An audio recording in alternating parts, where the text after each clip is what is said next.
You are listening to episode number 92 of the Everything Ham Radio podcast. In today's episode, we have something special for you. I was a guest on the HamRadioNow show, and we're talking about the HamCasters. So stick around and find out what that is.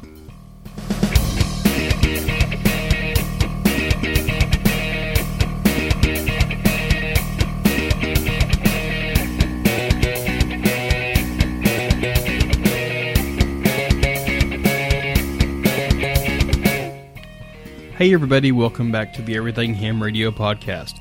My name is Curtis, my call sign is Kilo 5 Charlie Lima Mike, and I am your host for this podcast.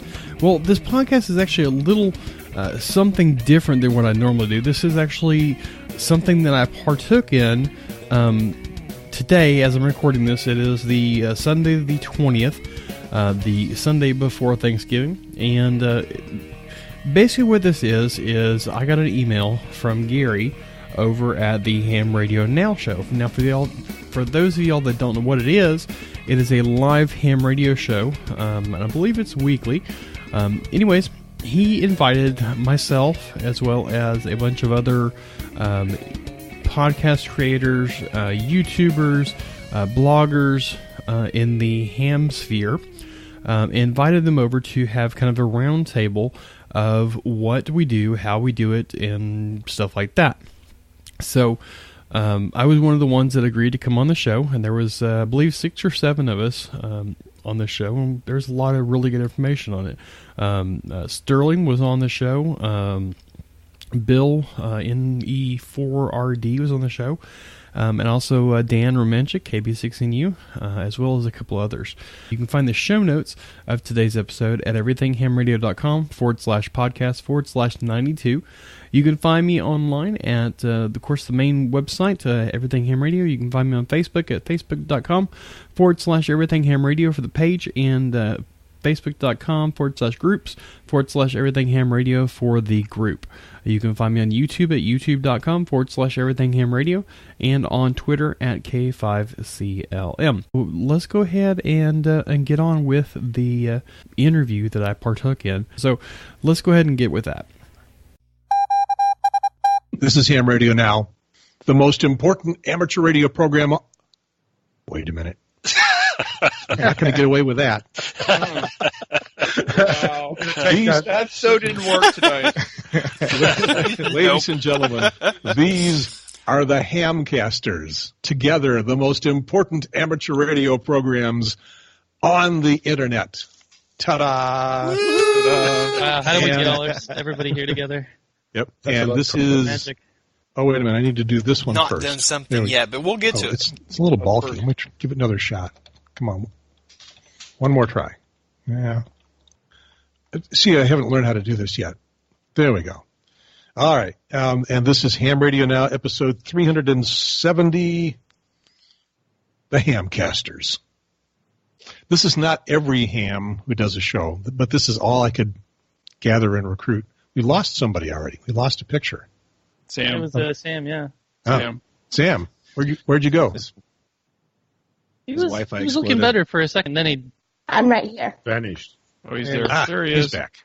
And he's back. What did you do? I have a little rascal pestering me right now. Oh, perfect. I should have some cats here. So I wanted to do a show, and David, we had nothing planned, right? We've been working on a few things, and nothing came through. So, let's just invite a bunch of other podcast hams onto the show, and then Sam's chasing his rascal again, and we'll do a little pre-holiday show, and see what you guys are up to. And in let's see, how can I do this? Maybe from this camera. Yep. That's not. Yeah, that'll work. In the order selected by Skype, we've got Curtis. Curtis is it much more, right? KC5CLM and Nope, K5CLM. I'm going to screw everybody's call sign up. And your program is Everything Ham Radio. That is everything. Correct. You leave nothing. Everything. You leave nothing out. Well, I'm sure I have not done something yet, but we'll get to it. And this is going to be important for Sam because of Sam's most recent show. So we'll get to that in just a minute. I mean, probably be our first thing to talk about. In the next on the Hit Parade is our co-host David. I don't have enough titling capability for everybody, but I have one for you, David. All right, I'm honored. Hello, Okay, yeah. Facebook and the rest of our audience. Yep. And I'm so glad you thought of this, Gary, because I was just thinking we should have a holiday equipment episode or something. This is going to be way better. This will be more fun. And next, once again, in an order determined by Skype, is Dan Romanchik, KB. Okay, let me look at it. KB6. KB5N. No, KB5N. KB6N. KB6. Okay. Yeah. Okay. You have an unhealed relationship with 5 and 6, don't you? I do. Normally I make everybody a 4. Yep. But evidently what I'm doing tonight is just doing a -1 subtraction. And Dan, your show, the show that you appear the most on is the ICQ podcast, right? That's right. Yeah. We'll talk about that a little bit. And you've got your own blog, and I'll give everybody a chance to talk about their thing in detail in a little bit. In the upper right, coming and going, see if we can get him to come and stay for a moment. Hello. Is Sam Reynolds. Is that your pest behind you? Okay, you're getting photobombed. Sam Reynolds, the Ham Kid. Sam is KM4WDK, and he is a YouTube star. And Let's go with heading down into the lower left-hand corner and coming to you, ladies and gentlemen, all the way from Australia, which means your picture really should be upside down, but it's not. Yeah, right. No worries. Onno Benchop, VK6 FLA. B. That just looks so wrong as a ham radio. We've been told that, yes. Going to give you a chance to explain that in a bit. In the lower center box, this is like Hollywood Squares. The last time I did a show like this, I think it was Don Wilbanks who said it was Hollywood Squares. Okay, so here is Sterling Coffee, Enzo SSC. Hey, Sterling. Hi, everybody. You're from the phasing line, and I couldn't get your buddy Marty, your partner. He's probably busy working either VY1 AAA or KR1DX because sweepstakes going on. Okay. So he's probably running a remote station right now, I'm almost certain. So, we're phasing line. I'm also a YouTube star, as those are you words. And finally, last but not least, and again in an order, chosen by Facebook or by Skype, is Bill Stearns, NE4RD, a call sign carefully chosen, of course, from the Vanity program. And you come to us courtesy of a bunch of programs, but it's going to push you back in the ICQ in England. It's the Linux and the Ham Shack. That's correct. And you are a correspondent for Newsline. That's correct. Okay. So I occasionally do YouTube stuff. Not quite the star that Sterling and the other guys are. Okay. And I'm going to be cutting Sam's head in half, apparently. Sorry, Sam. You've gone just squeeze in there, Sam. So that it looks like I'm there, even though I'm not. You've gone for okay. So it's a very intense expression. Yes, everybody and silent. Everybody was still like this and staring at the camera. All right. Before we start the rest of the show, I have to show off a little bit because this came in the mail the other day. Oh. And this is the Yasmi Foundation. Is in the 50s, it was a foundation that was set up to provide funding for de-expeditions, and now they do funding for anything worthwhile that they feel like doing. And they sent me $1,000. Wow. Hey. Congratulations. Wow. Pretty good. That's awesome. Yeah. Yeah, for Awesome. Well, it says here to help defray expenses associated with the Ham Radio Now series of podcasts. Quite valuable in sharing information When will among I get amateurs. that? You're going to have to work for it a little bit. Gotta work more. harder there. We'll talk about that, particularly the episode technical 350. the technical presentations at conferences. My editing and presentation are uniformly of professional quality. Until tonight's show. Okay, well, yeah, that's what I was going to say. We're bringing the standard down for you. And they are greatly appreciated by the amateur community. Please accept our thanks for providing Ham Radio Now, and we are pleased to help it continue. Your efforts on behalf of of amateur radio are appreciated, and the president is Ward Silver, N0AX. And I'm sure this has nothing to do with me putting Ward on Ham Radio Now multiple times, primarily doing talks at the Tapper conferences. So I think that it's important for me to recognize that this is recognition for the Tapper conferences and the stuff that I do at Dayton, at Orlando, the conference stuff, which is pretty much mostly not me talking into the camera and expressing my opinions. Mm-hmm. Pretty much not mostly that. But we'll take it anyway. So. And $1,000, that's not bad.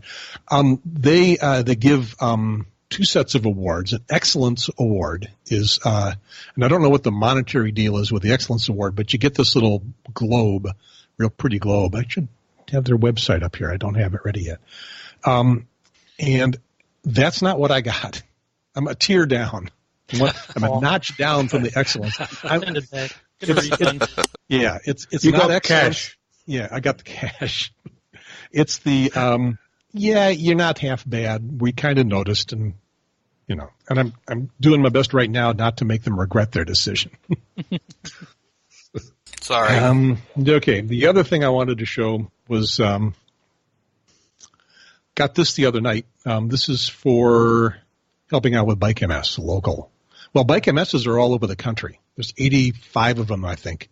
And I think Ham's help with every one of them. It's the MS Society, and I'm going to go out on a limb and try to pronounce it, multiple sclerosis. And it's a charity fundraiser, and they do these Bike MS things. And I've been working with them on that since 1991. This, as described by the fellow that was there with me,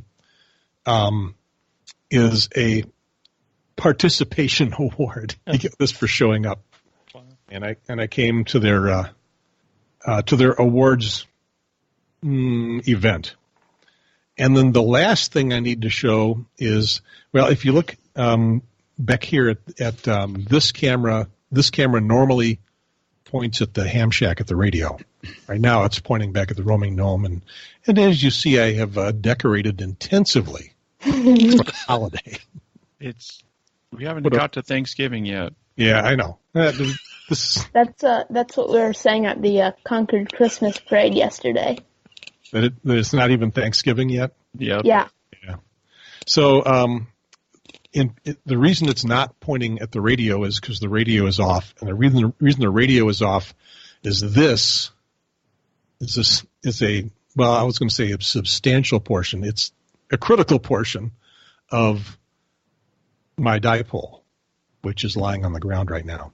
And I had this antique glass insulator with the wire on the other end, and this is what I use for the support line. It is actually Weed Whacker line. It's a pretty heavy version of Weed Whacker line. Jeff AC4ZO introduced that to me, and the dipole came down in a windstorm. I thought I was using two strands of Weed Whacker on both ends. I am on one end, but there's only one here, and there were two coming down to the bottom of the tree that was the support. I'm not sure why there were two coming down there and only one up here, but it busted off there and so fell down. And it was lying over the roof. And I thought, because I had two of these Weed Whackers, I thought probably the wire had broken. So I pulled it over the roof, and it came flying over the top of the roof, and this glass insulator hit the driveway and broke into multiple pieces. So that thing was probably worth some money. It might have been. Yeah, I was thinking the same thing. Yeah. Well, it is now. It's a Chinese puzzle, though. It was. I got a few more. So we'll have to shoot a line over the tree and raise up the dipole again. So a lot of things that we could be talking about tonight, but what I want to begin with, and I promised you guys I would be bossy, so I apologize in terms of running the show, because I really want everybody to participate. And we'll let everybody talk about their individual shows in a few minutes. But the thing I want to start with is Sam, the third show, your third episode of the Ham Kid at hamkid.com. And let's see if I can find it over here. No, that's not it. That's not it. No, I got it here somewhere. There we go. That's you at hamkid.com, and which takes you to the YouTube show. And so you've got episode 4, Why I Haven't Been Posting Lately. And it only runs a couple minutes. Let me play a little bit of that. Hey guys. You're going to get another takedown. Sam, Ham Kid. Sam's going to send me a takedown. I haven't posted a video in a long time. Sure. 3-4, a long time. Multiple months. And the reasoning behind that is I just haven't had ideas on. Okay. I don't think we need to go any further. What it was, You're going to yeah, get it's just an audio show. Yeah. Been there. Yeah, Been there, done absolutely. that. Yeah. So What do you talk about next? yeah. Exactly. When Ham Nation was just getting started, and back when I was the cat trying to climb the chair behind me, when Ham Nation was just getting started, and it was in 2-3 episodes in, I was at a Ham Fest. I think it was at the Huntsville Ham Fest, and somebody came up to me and said, I really like the Ham Nation concept, and I was glad it's there. You guys got 50 shows tops, and you run out. No more topics. You're done. 50 shows. And I don't know where they are. They're in the 300s someplace, and this is episode 370 of Ham Radio Now. They were wrong. There's stuff to talk about, Sam. We'll ask each of these guys what their recommendation is to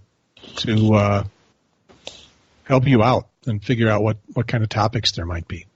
I'll probably do a video soon about the Concord Christmas Parade, but not sure when that will be. Concord, North Carolina? Yes. All right. Let's give everybody a chance to talk about their shows a little bit, and maybe they can talk about their inspiration and what got them doing this. I'm going to start with you, Curtis. And what I'll tell you, I'll make you full screen. There you go. Yeah, it's the full screen I need. And this is your show. Everything Ham Radio, which you're promising that sooner or later it is going to be everything. But what? Sure. How did you get into doing this? What wild hair caused you to decide you could be a TV star? Well, not a TV, but definitely radio. That's for sure. Basically, what it was. An audio was. show, right? Yeah, just an audio show. Basically, what it was about 15 or so years after I got my license, upgraded all the way to extra, and have been doing this forever, it seems. I was giving a test one day, and I decided, just kind of got a wild hair and said, I think I'll try and take the test too. I tried to take the test, and I failed miserably, like a 40% or something like that on just the technician class. And mind you, I've been an extra for 12 years or so at the time. And so I'm like, I'm sure there's other people out there that are in the same boat as I am that, might have forgot something or just didn't know that something was there. So I'm like, I'll just start a blog. I've always loved writing ever since I was back in high school. And I'm like, let's do that. So I did that for about a year or so. And then I came up with I found the podcast app on my iPhone. And I got messing with it and realized that there's ham radio podcast out there. And so I started to listen to them, and after a year or so blogging, I'm like, well, let's give this podcast thing a shot. Maybe it will decrease my workload a little bit on my blog. Well, it just kind of multiplied it, and so now I do a bi-monthly podcast. Was doing a weekly one up until we adopted 4 kids, and my workload got even more. So, so now I'm doing it twice a month, and still going strong. I got episode number 92 coming up this Thursday. When did you get started? First episode was released on January the 12th, I want to say, of 2016.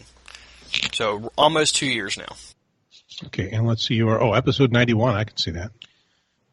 And how do you do this? What's your technology? It's all done on WordPress. The website is the recording and stuff I do on Hindenburg Journalist with a ATR 2400 mic, and use Skype for my interview calls, and MP3 recorder or something like that is what I use for the recorder. It's a free recorder and records every Skype call that you make. So go in there and edit it, and away I go. Okay, so if you've got a fancy microphone, why are you talking on that crappy headset? Because I'm at work. Oh, that's right. You said you're just going to kind of be skating on your job at work, so.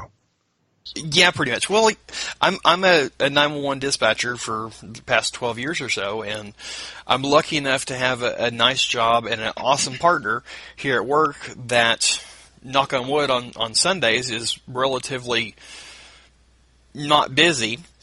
And so she was nice enough to say, hey, you can come on up, go on and do this, and I'll cover it. And if I need you, I'll just say, we're hey. Sorry, all of our dispatchers are busy. If you have an actual emergency, please call Tyler, Texas. It's just down the road. They'd be glad to help you. One of them is on a Facebook Live video right now, so you can watch them right now. Yeah.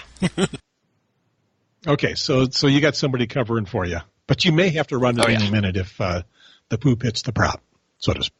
Exactly. Okay.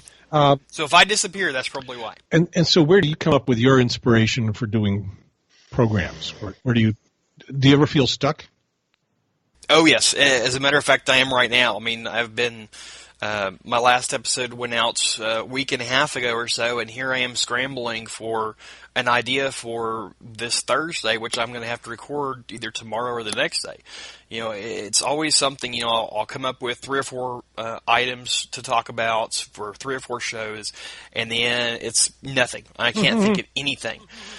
And, it just kind of goes in cycles like that. Well, now it's like, I have tomorrow and the next day to do my recording for this week and do all the editing and all that and the show notes and all that.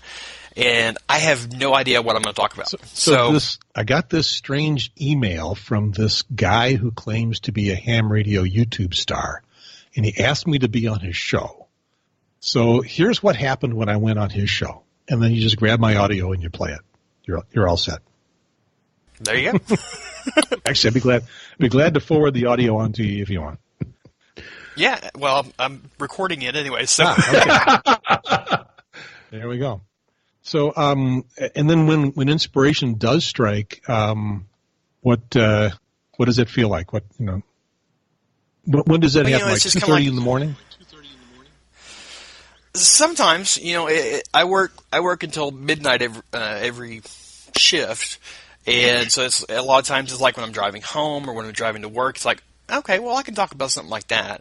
Or I hear something on another podcast, they ask a question, or I see in the Reddit forum somebody asks a question, or on QRZ or something like that.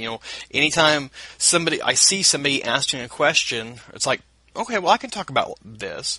I can answer that question, and not only will it help that person, but it'll also help all those other people that might have that same question, but not know where to find the answer. Have you done your version of NCIS Newington yet?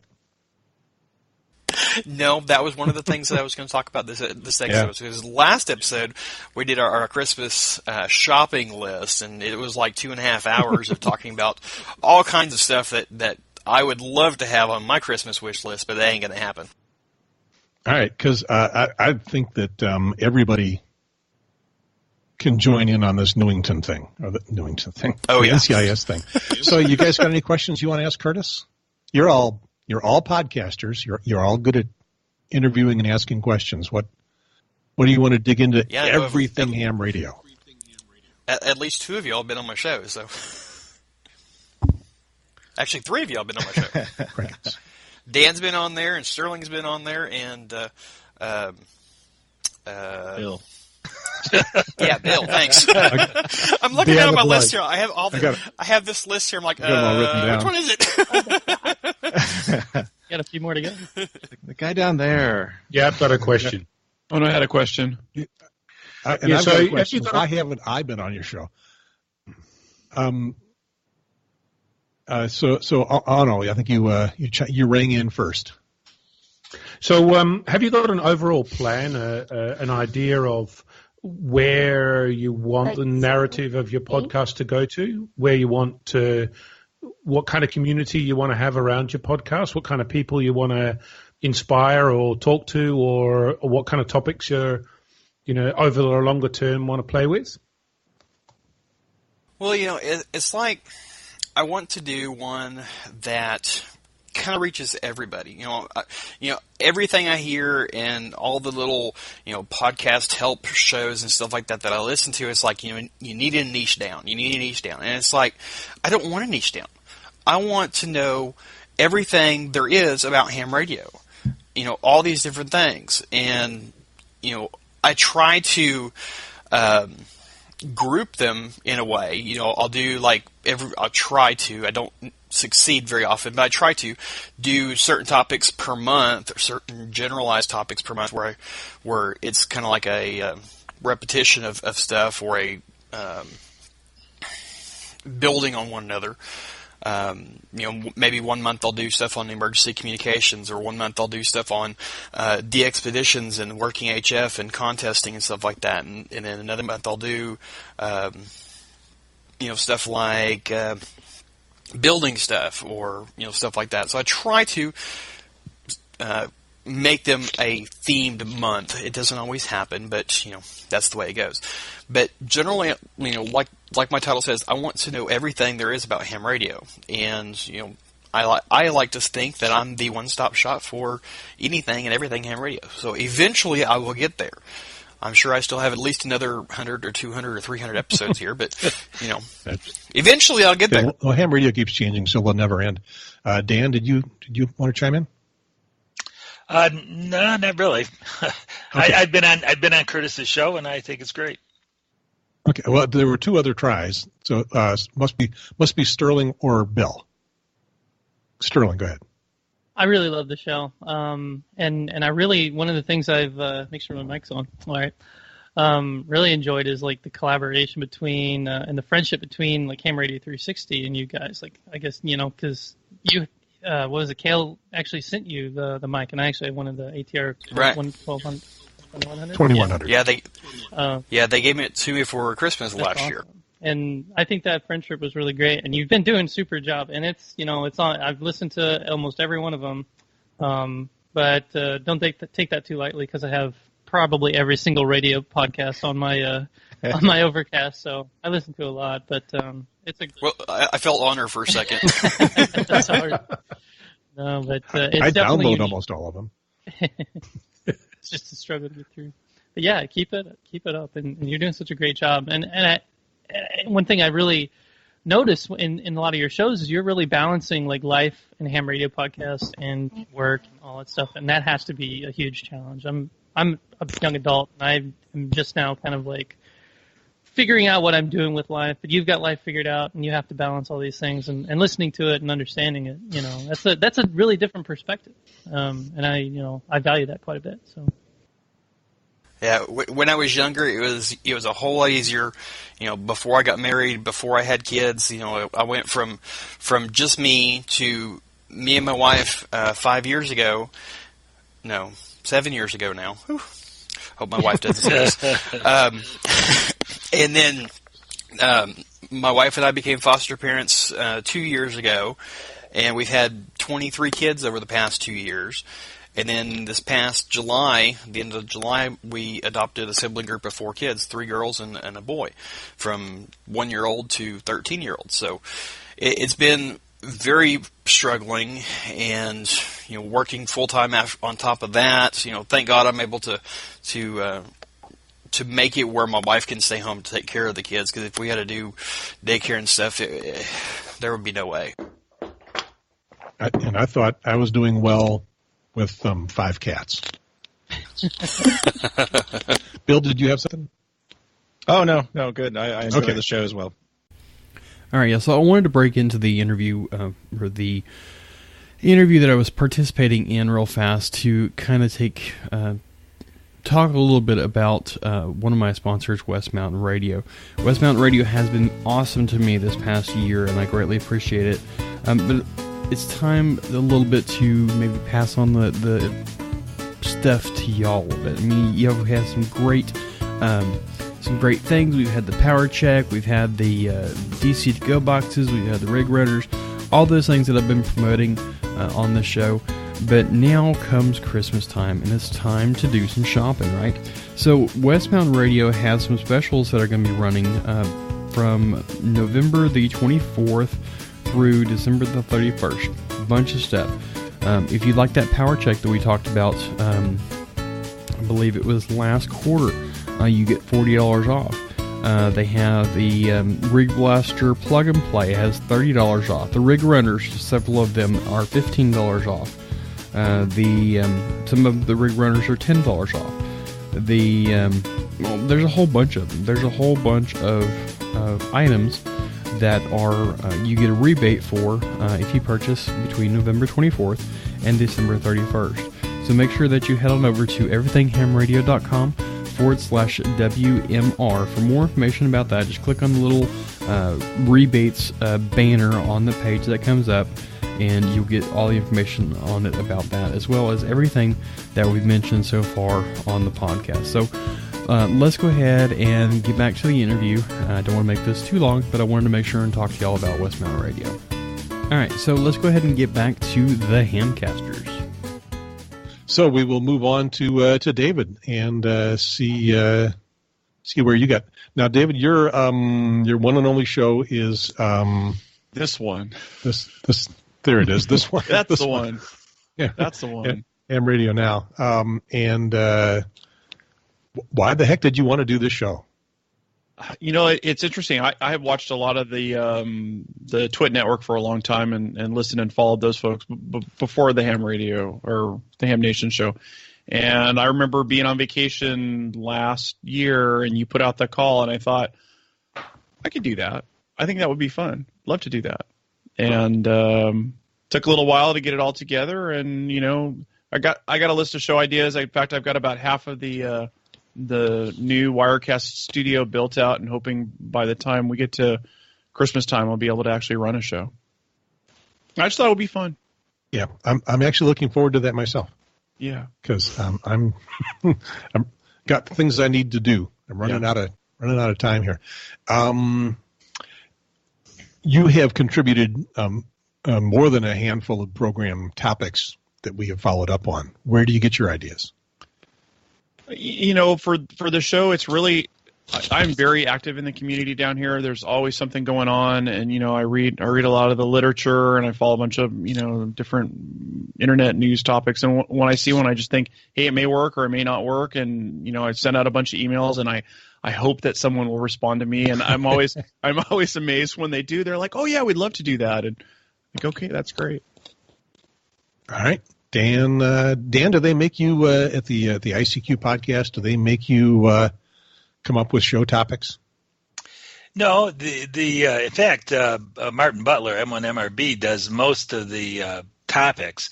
What I contribute though is sort of the American viewpoint, if you will. In fact, I sometimes joke I'm their American correspondent, and I contribute about 1 or 2 topics every episode that I'm on. And so I think that works out pretty well. You've also got your blog. Yeah. Wow, I picked the right button. I'm impressed. So for that's all you. Oh yeah, it's all me. And I sometimes joke I have the #1 rated amateur radio blog, because when you Google amateur radio blog or ham radio blog, I usually come up #1. Okay, that's a challenge. Yeah, I'm working on beating you, Dan. Did you realize that's longevity. You Google on your own now, computer. the most important amateur radio podcast, #2. Well, there you go. Look at that, everybody. There it is. There he is. Ham radio blog. Now, if you're logged into Google and you ask about something that you're involved in, then you're going to come up near the top. Right. But I'm not associated with the program, so there you are at #1. Let's see, Ham Radio Podcasts, STS. That's very scary. It's true in Australia as well. So this is. I said three. I said I would come up near the top because I'm logged into Google. I'm not here anywhere. There we go. Way down here. This was something interesting. It's from amateurradio.com. I contribute there once in a while. Are we on the list? I hope so. This is almost 2 years old. So let's see. Some familiar faces there. Yep. Yeah. No, we're not on the list, and I'm a contributor. I'm not on the list. I've been trying to be a contributor. Okay. Last time I send them anything. Okay. And so where do the ideas come from for the blog? For my blog? Yeah. Oh, right here. Well, yeah, but what's the so I'm on a lot of now, since I do have such a popular blog, I get lots of emails from people asking me, talk about this or cover this. I'm on Twitter. I'm big on Twitter. I have over 4,000 followers on Twitter, and Reddit. I go to a lot of ham fests, and people tell me stuff, and I write about it. Okay, so it just experience and ideas that just happen to float into your head. Yep. I'll give away one of my secrets. Google tells me stuff. Yeah. On my phone, one of the things in the Google, I think they call it the Google Assistant. It says, what are you interested in? And of course, I put in amateur radio. It keeps tossing me stuff, which I keep tossing over to David. Mm-hmm. And then and I follow up. And you can sign up for a thing called Google Alerts. And Google Alerts will send you news items, and that's one of the things I do on my blog is amateur radio in the news, and I get that all from Google. Yeah, I do the same thing there too. Yeah, it's not a high volume of things, but no, and you don't want to blog about that or cover that too much because it's too much. But once every couple of weeks, there's good news stories. And I'll have to say of all the hams here, and nobody take this offensively, Dan was the first of any that I heard, and he was even actually before I was a ham, because somebody handed me your no nonsense study guide as I was prepping for my tech exam. Beautiful. I get more than 20,000 downloads of that thing every year. Yeah. I think that's the one I used. Beautiful. Yeah, and I always rep it to everybody I can because it's like free, easy to get, PDF, be on your phone, on your wherever. So. Yep. And I sometimes joke that my study guides are the only ones that come with tech support because the reason I say that is anybody that ever got one of my study guides can email me with a question at any time and I'll answer it. Okay. How much email do you actually get? I'm surprising I don't get that much. I get maybe 1 or 2 questions a day max. So it's not a lot, but I'm happy to field all that comes. Okay, so kb6nu.com, and that's where we find all of your stuff. Right. So going to go to Ono, and there's the Ono, and this takes me a moment to jockey all the stuff around. This is your show, Foundations of Amateur Radio, which is a little bit off the screen. Can I make it get fully on the screen? I'm not sure I can. Yeah, there we go. Tell me about that show. It's Australia, which is Australia amateur radio anything like American amateur radio? I don't know, because I don't know what American amateur radio is like. I can tell you there's 1,400 radio amateurs in VK6 and 14,000 in all of VK. So it's a bit smaller than the US. I started contributing to amateur radio. I got a license in December 2010, so I'm still wet behind the ears as it goes in amateur radio terms. And I got invited to participate in the national news production. The Wireless Institute of Australia makes a weekly news program, and it gets co-produced around the country on occasion. And I got invited to help read out a script. And after we recorded our recordings, I was telling a story about being on air and somebody complaining that their license didn't allow enough power, and so they had to upgrade so they could get more power so they could talk to the rest of Australia.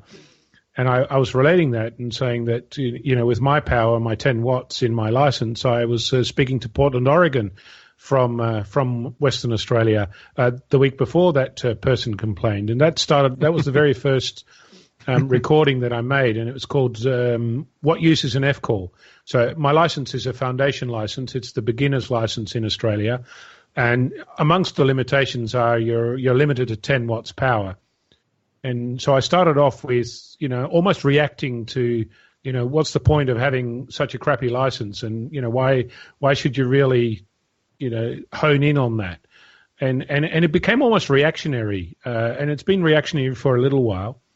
And I did that for about 200 episodes, and I got quite militant. And I decided that it was very relevant to the people in Australia, but not so relevant to the rest of the world. So I renamed it, and I called it Foundations of Amateur Radio, and continued on.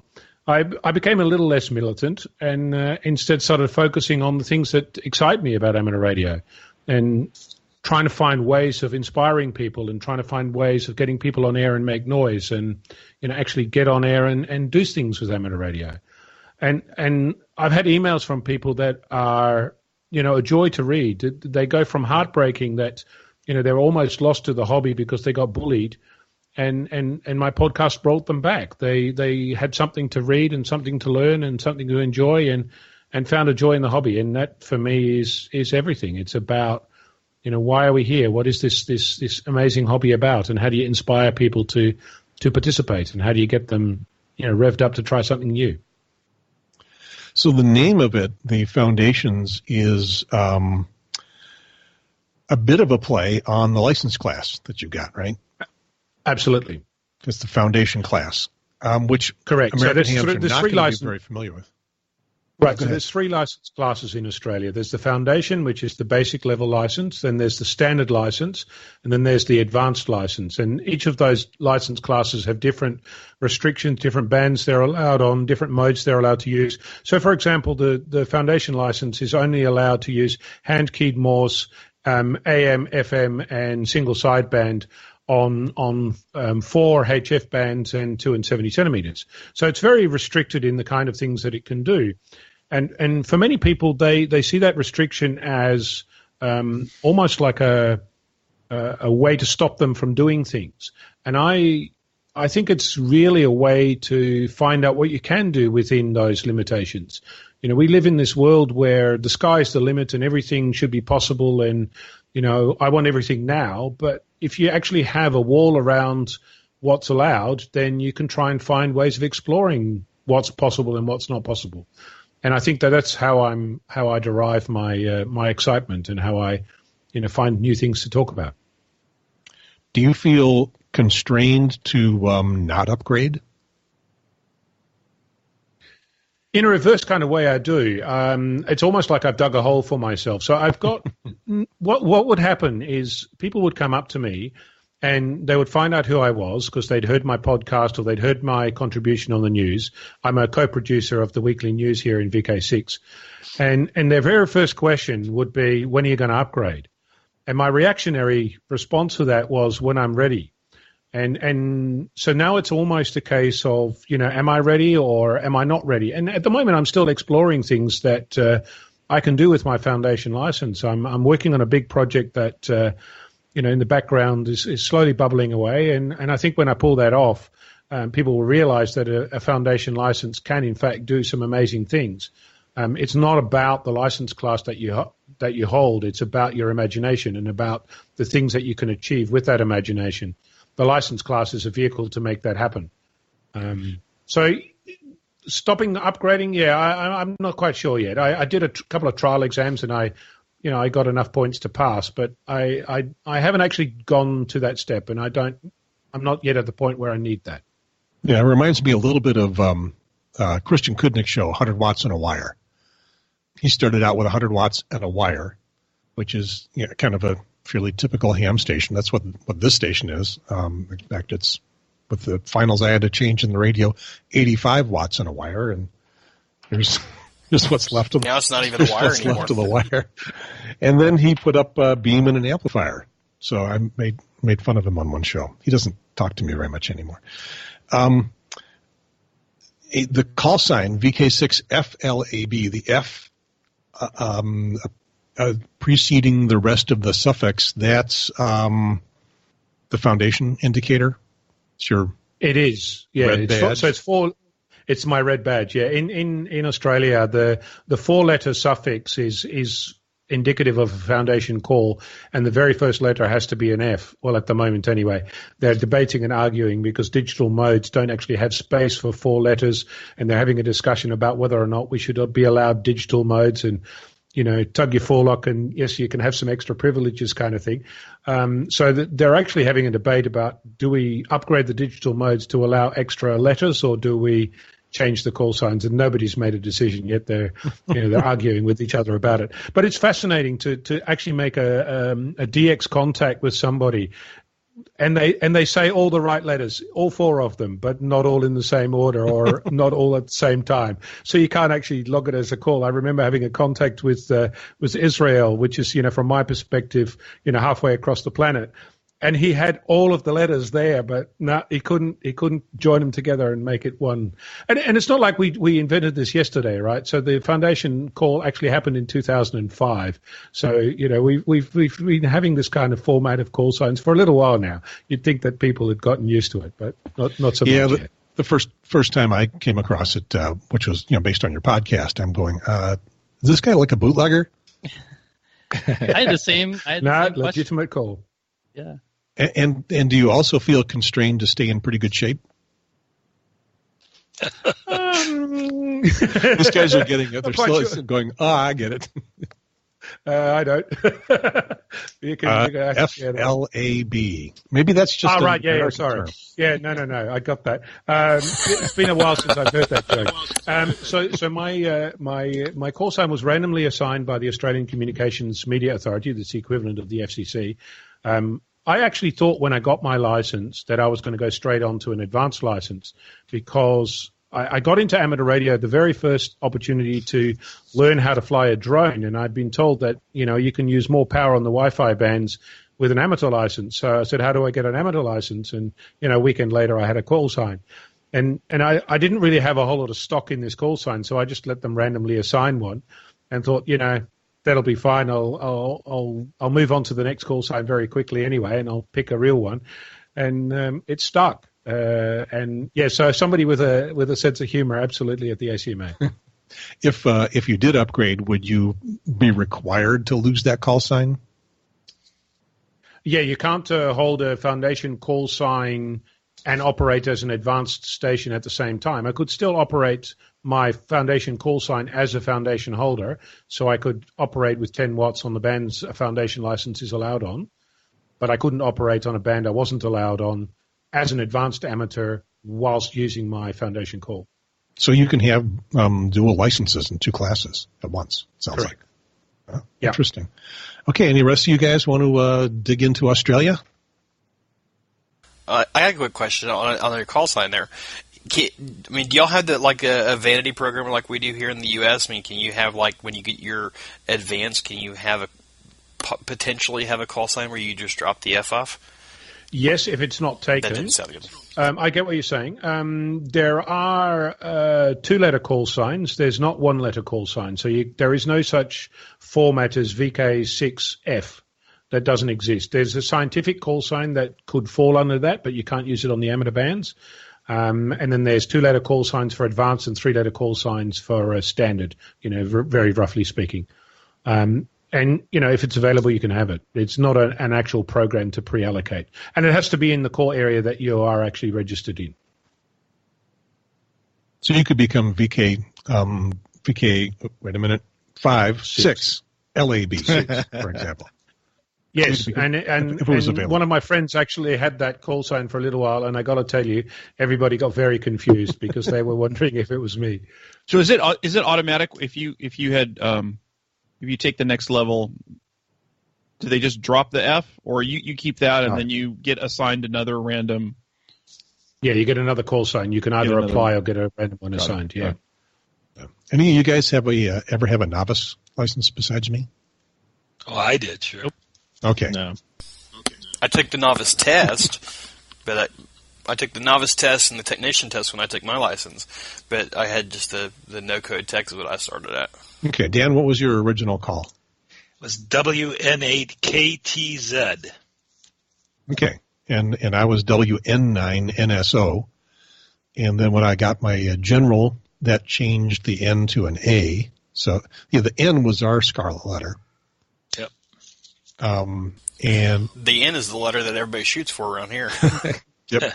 When I got the KN4AQ, that was in 1989, and it's an advanced class level call sign. And I thought, cool, I'm a novice advanced, because KN4 and then the A series, it was brand new. They just hit the KN4s. It's been difficult because the KMs had been around for a while, and so I was constantly KM. And I was going, this is KN4AQ, Kilo November. And then on contests, which I don't do very much, with N is a legitimate prefix all by itself. K is a prefix all by itself up here. So I became K4AQ or N4AQ, and it was forever getting KN4 across. Now it's not so bad. People are getting used to it. And so we're in the KN4x3s now. So in Australia, all prefixes are VK and then a number, and the number is the state. So I'm guessing that in the United States it doesn't work like that. The numbers are geographically assigned, but it's more than one state because there's 50 states and only 10 numbers. So for example, the multiple letters? It's a technician level or a general level is 3 letters, 3 suffix letters. Advanced, which is appreciated, an obsolete, deprecated license, was 2x2, and then the extra could be a 1x2 or a 2x1, and they ran out of all of those, and you can only get them by a vanity now, and so the extras became 2x2 as well, but a different series in the AA through AL. Right, and here you can have a prefix that starts with an A, an alpha, a kilo, a November, or a whiskey, and it's all completely random. Yeah, because we're the United States, we're in charge of everything. Yeah, very random. Yeah, we're consistent. So how many licensed amateurs did you say were down under there? 1,400 in VK6 and 14,000 in all of VK. In all of VK, and about how many listeners do you have for your podcast? You track that? I get about 2,000 downloads a day. Whoa, that's pretty. So most of those are in the US, mind you. They're outside. Yeah, I was going to say outside of outside of VK. Yeah. Okay. Yeah, wow. There's a few VK listeners. I get emails from them. I've got a few as well. I think it might have been you.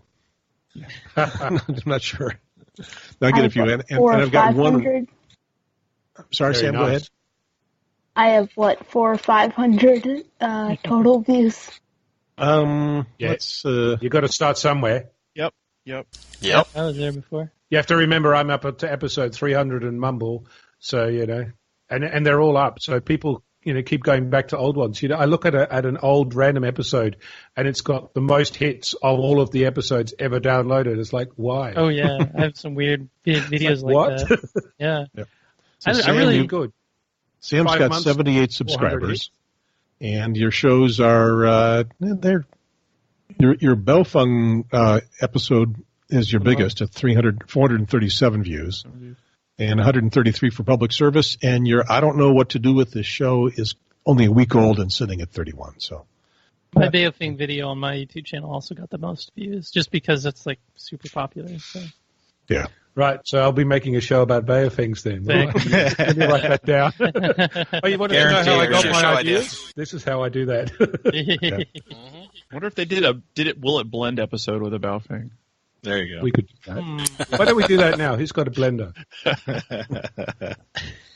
If I want to ruin a blender, I'll do that. But I don't think Susan will want me to try that. Maybe in a microwave would be fun.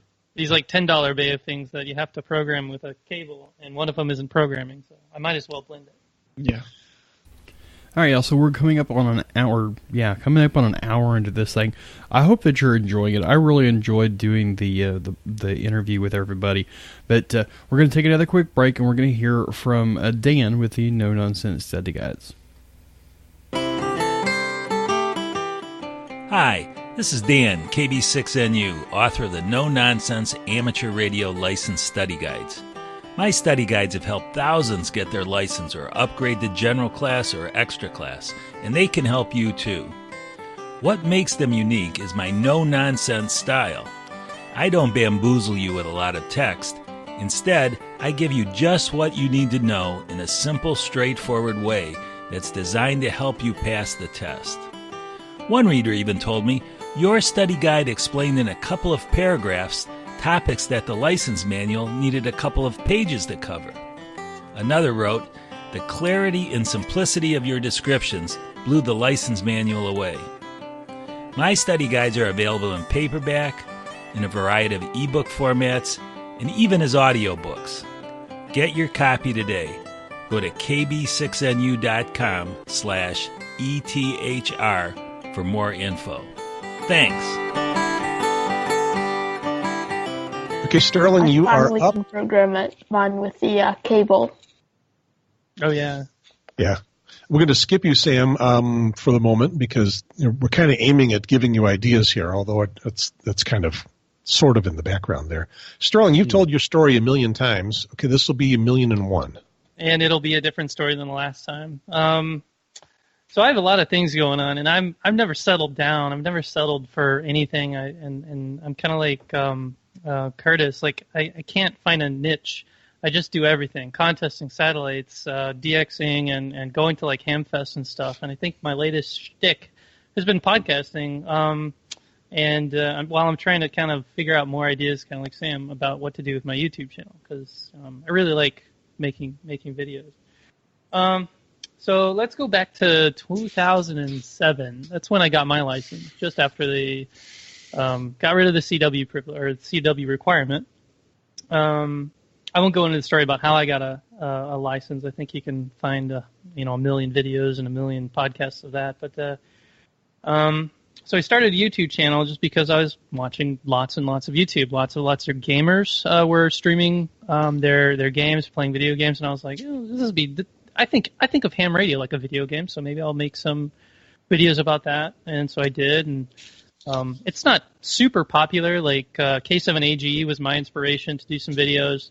And he's probably the biggest how-to YouTuber on ham radio out there. But I've gotten a lot of value out of it. Even though I don't have that many views, I obviously don't make any real money off of it. But I made a few videos. Money? What? You make money? Yeah. What's that? The M word. But I made a few videos. So I went to school at Rolla, W0 Echo Echo Echo is their call sign at Missouri University of Science and Technology. I made a video there called First Contact, and it was just kind of a video. It was 17 minutes long on what it's like to make your first contact in ham radio. And that video was for the ARRL's video contest. Unbeknownst to me, it was supposed to be 5 minutes long.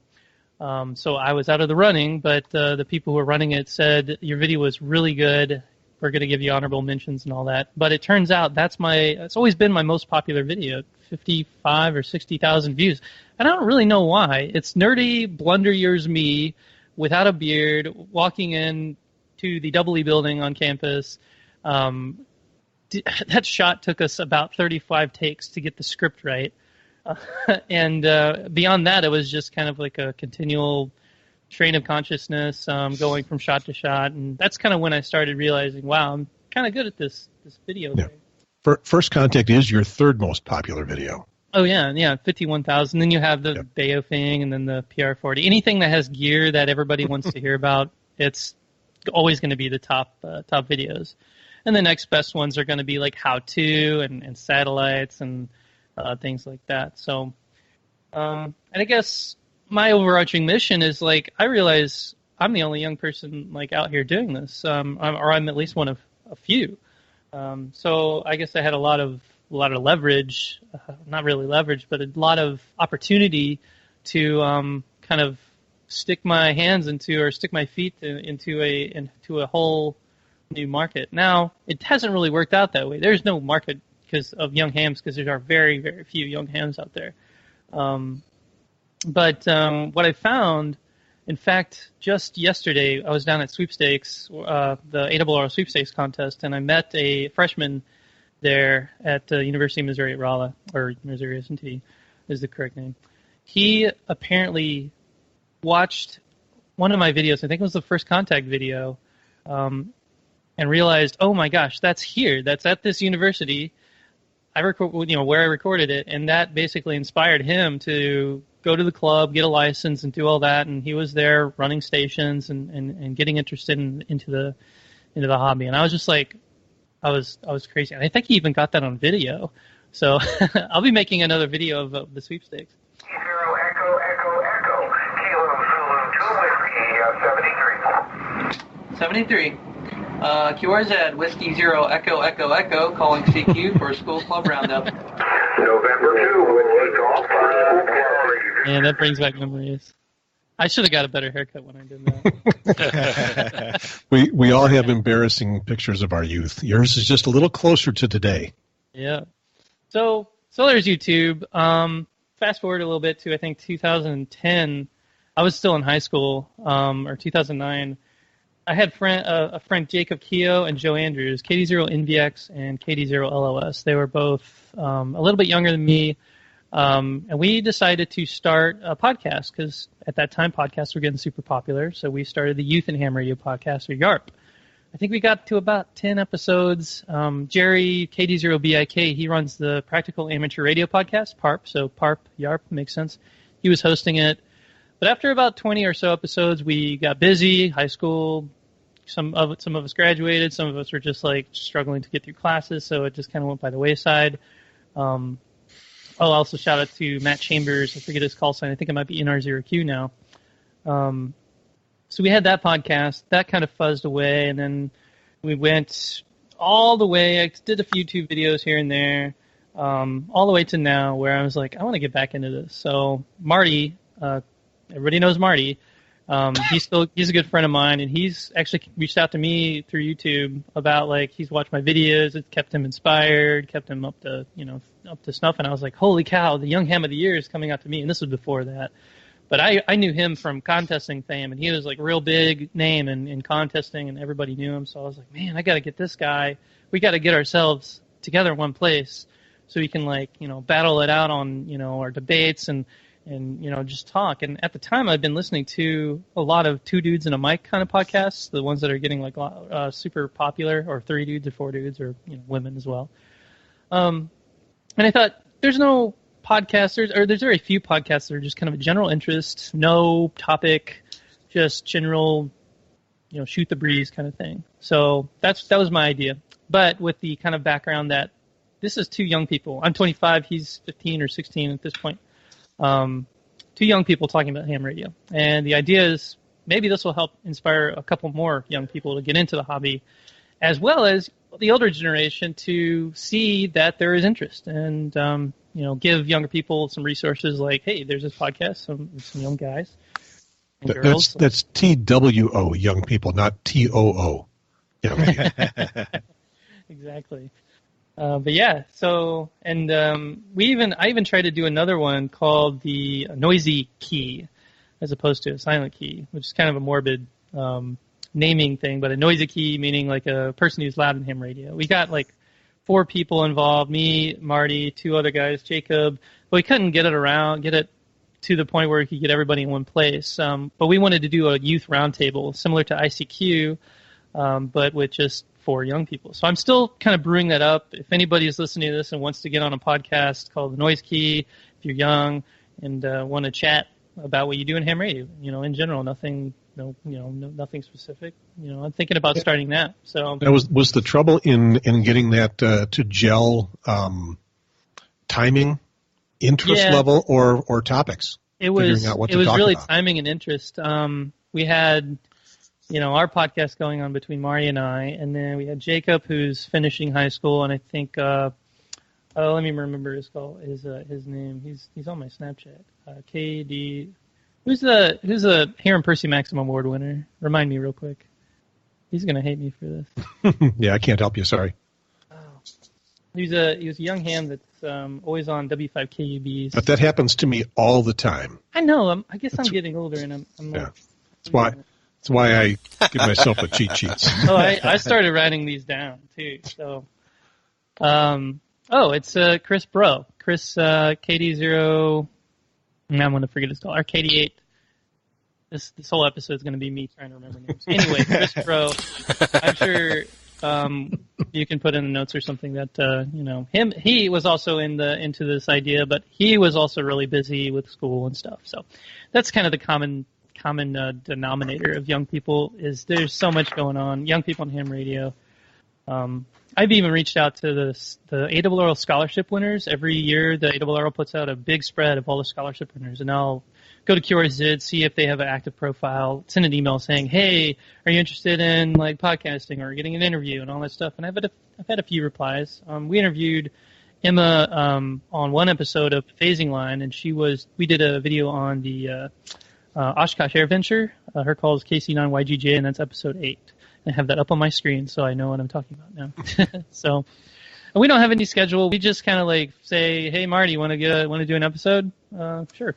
All right. And I look at the past week, and we think about like what happened. And there's surprisingly, once you're looking at Google Alerts and Twitter, and I have a Feedly account with a ton of ham radio blogs, de-expeditions going on, contesting. There's always something to talk about. So I've kind of accrued a list of things. And I also watch tons and tons of YouTube, way too much. I watch it more like as much as people watch like daytime TV did in the past. So it's my version of TV and sports. So, but yeah. I've been told that young people pretty much don't watch TV. YouTube is their TV. Yeah, I got three teenagers at home that will attest to that. They don't ever turn a TV on. They just YouTube on their phone or computer all day long.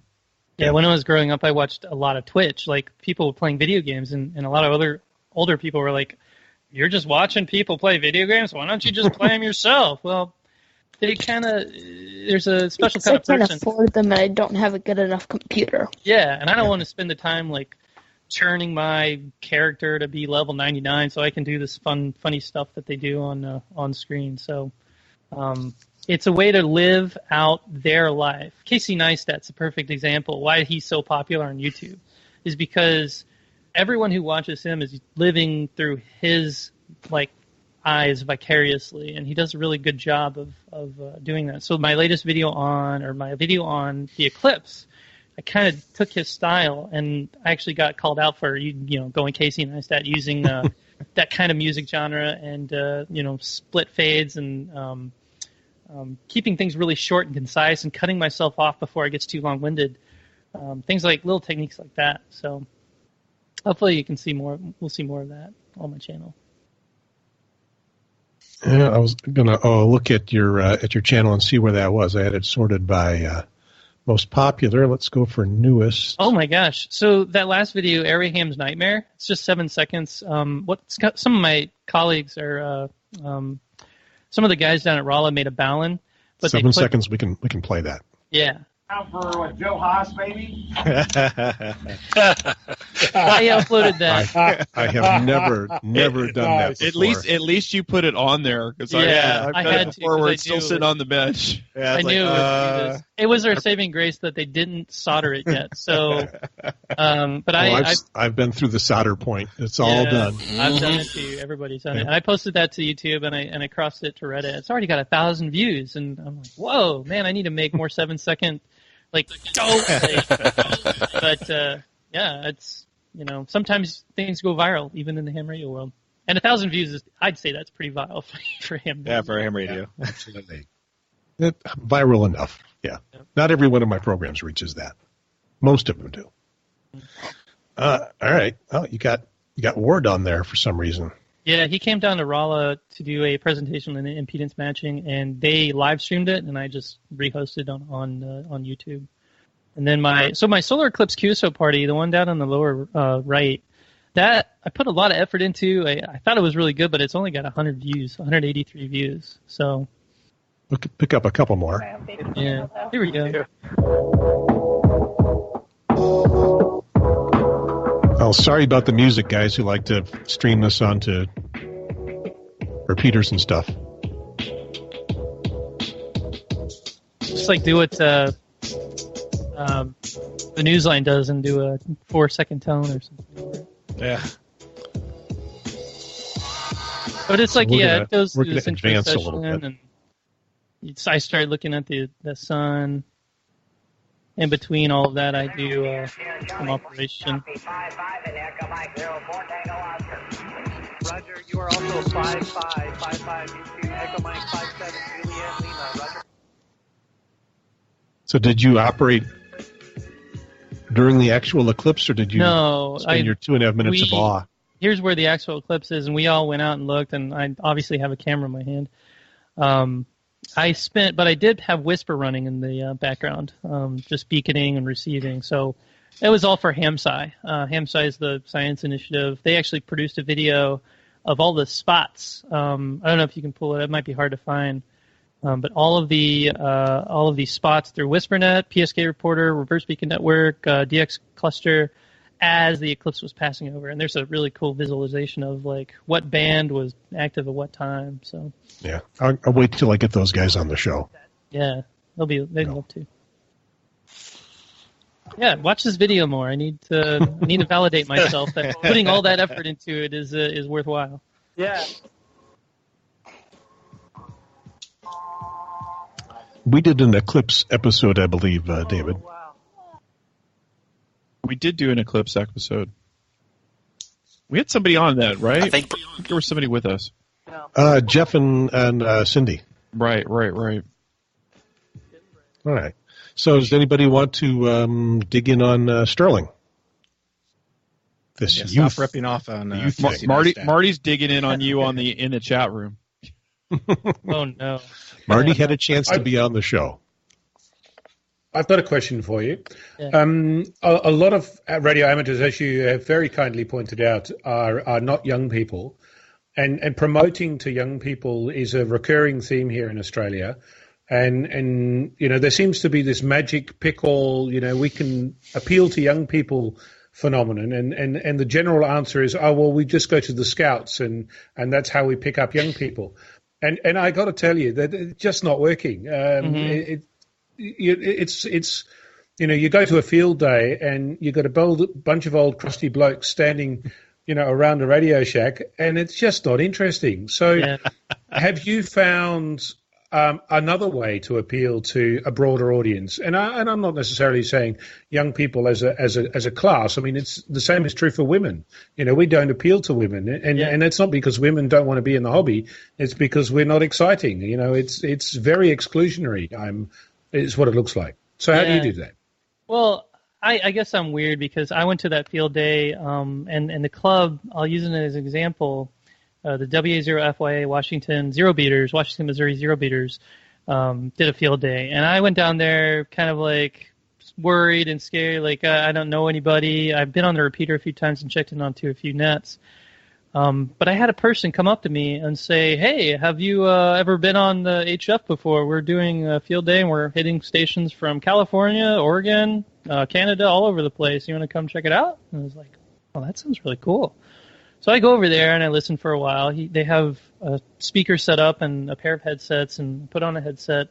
The operator's working some stations. I think he was running, he was logging and everything. And after about maybe 3 or 4, he pushes the keyboard over to me. And I'm like, what? Like double taking. I was like, yeah, it's easy. Just I'll help you out. I'll write down what I hear. And so I did. He wrote down, and I just typed it into N3JFP. I think we were using at the time. And then after a couple of QSOs, I was getting the hang of it. And then he took the keyboard back and then hit a button to switch over the transmit to my headset. And I was like, wait, I have to talk? What do I say? And he had a pre-prepared script out there, like saying, all you got to say is, this, this, and this. And so I was like, Whiskey, Alpha, Zero, Foxtrot. I was trying to read. They actually had the thing, laid out. So you weren't trying to, they had the words already in a script in phonetics, in the whole exchange. And after that's one of the better impressions of a non-ham trying to stumble their way through a ham script that I've heard. I've been practicing it because we just did this at sweepstakes. We had a lot of people getting on the air for the first time on the contest, and I had a script laid out. And I'm saying this because this is kind of what I'm pushing. And I'm afraid I'm not really answering the question, but I'm just like looking at how I saw it in the past, and it wasn't about like all these old men are so obtrusive and they're not paying any attention. The real kicker is it doesn't matter like if you're young or old. It's you have to pay attention. You have to be a good Elmer. You have to like when you're doing like a ham class. And I know this is the St. Louis Suburban Radio Club had a problem with this in the past, and they've gotten a lot better.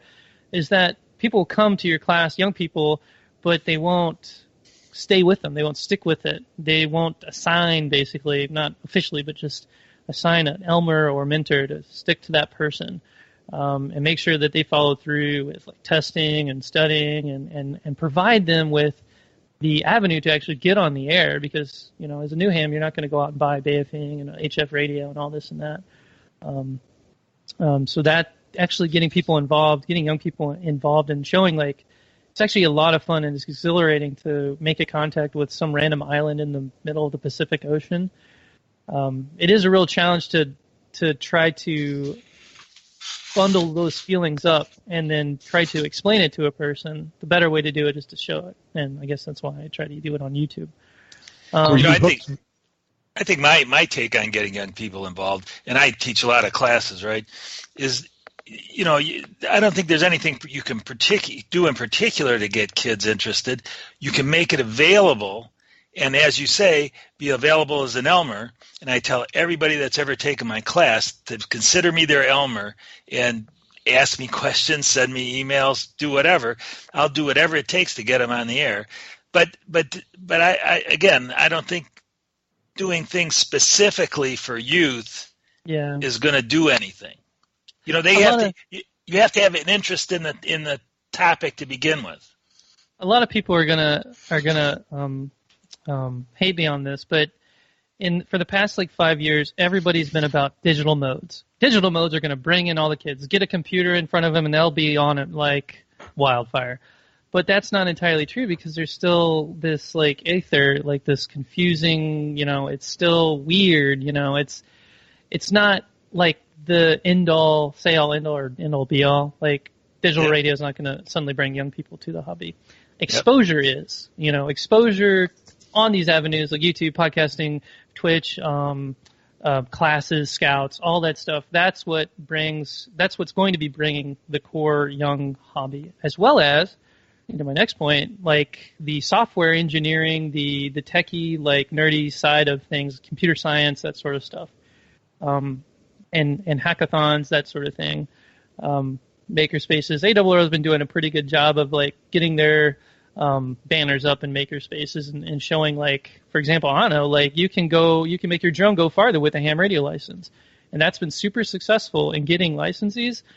But it's not been all that successful in getting operators and getting contesters and getting people like us who are, sit behind a radio and talk.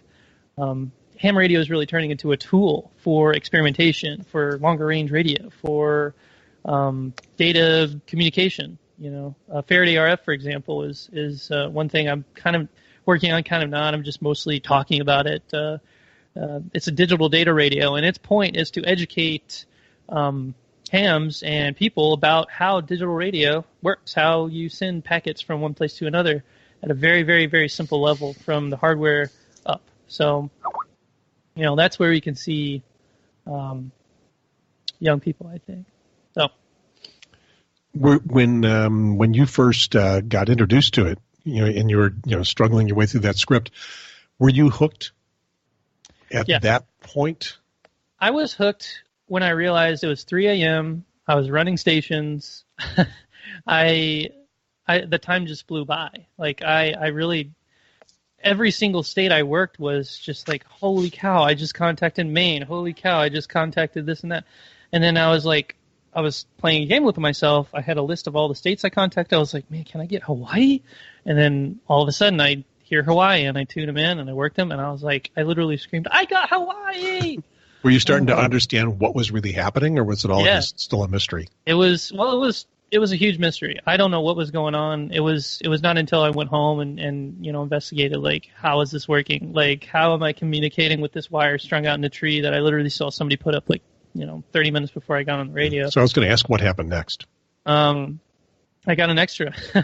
I was a tech at the point, but go ahead. Yeah, that was a question. Was but from your first introduction to getting, getting deep into it, I kept going with it. So I was a technician at that point when I actually got on the radio. So you're already licensed. Yeah. So I was always into CB. And this is like the story. I was always into like radio, and I started out with like FRS radios, even walkie-talkies when I was 5 years old. I couldn't talk to my dad unless it was like on a walkie-talkie, even if it was like across the room. I kept going farther, and I got an FRS radio, and I'd still be like, hey, Dad, do you hear me now? I get a little further. Hey, Dad, do you hear me now? And eventually I was down at the end of the street trying to stick metal into the antenna to get it to be longer, go farther, that sort of thing. And eventually my grandpa gave me a CB radio. I met a guy at high school who was also into CB. He had a scanner. The scanner was on a repeater. I was hearing people just talking about the weather. I'm like, what's this radio service? Is this like a online thing? It's like, no, it's a repeater.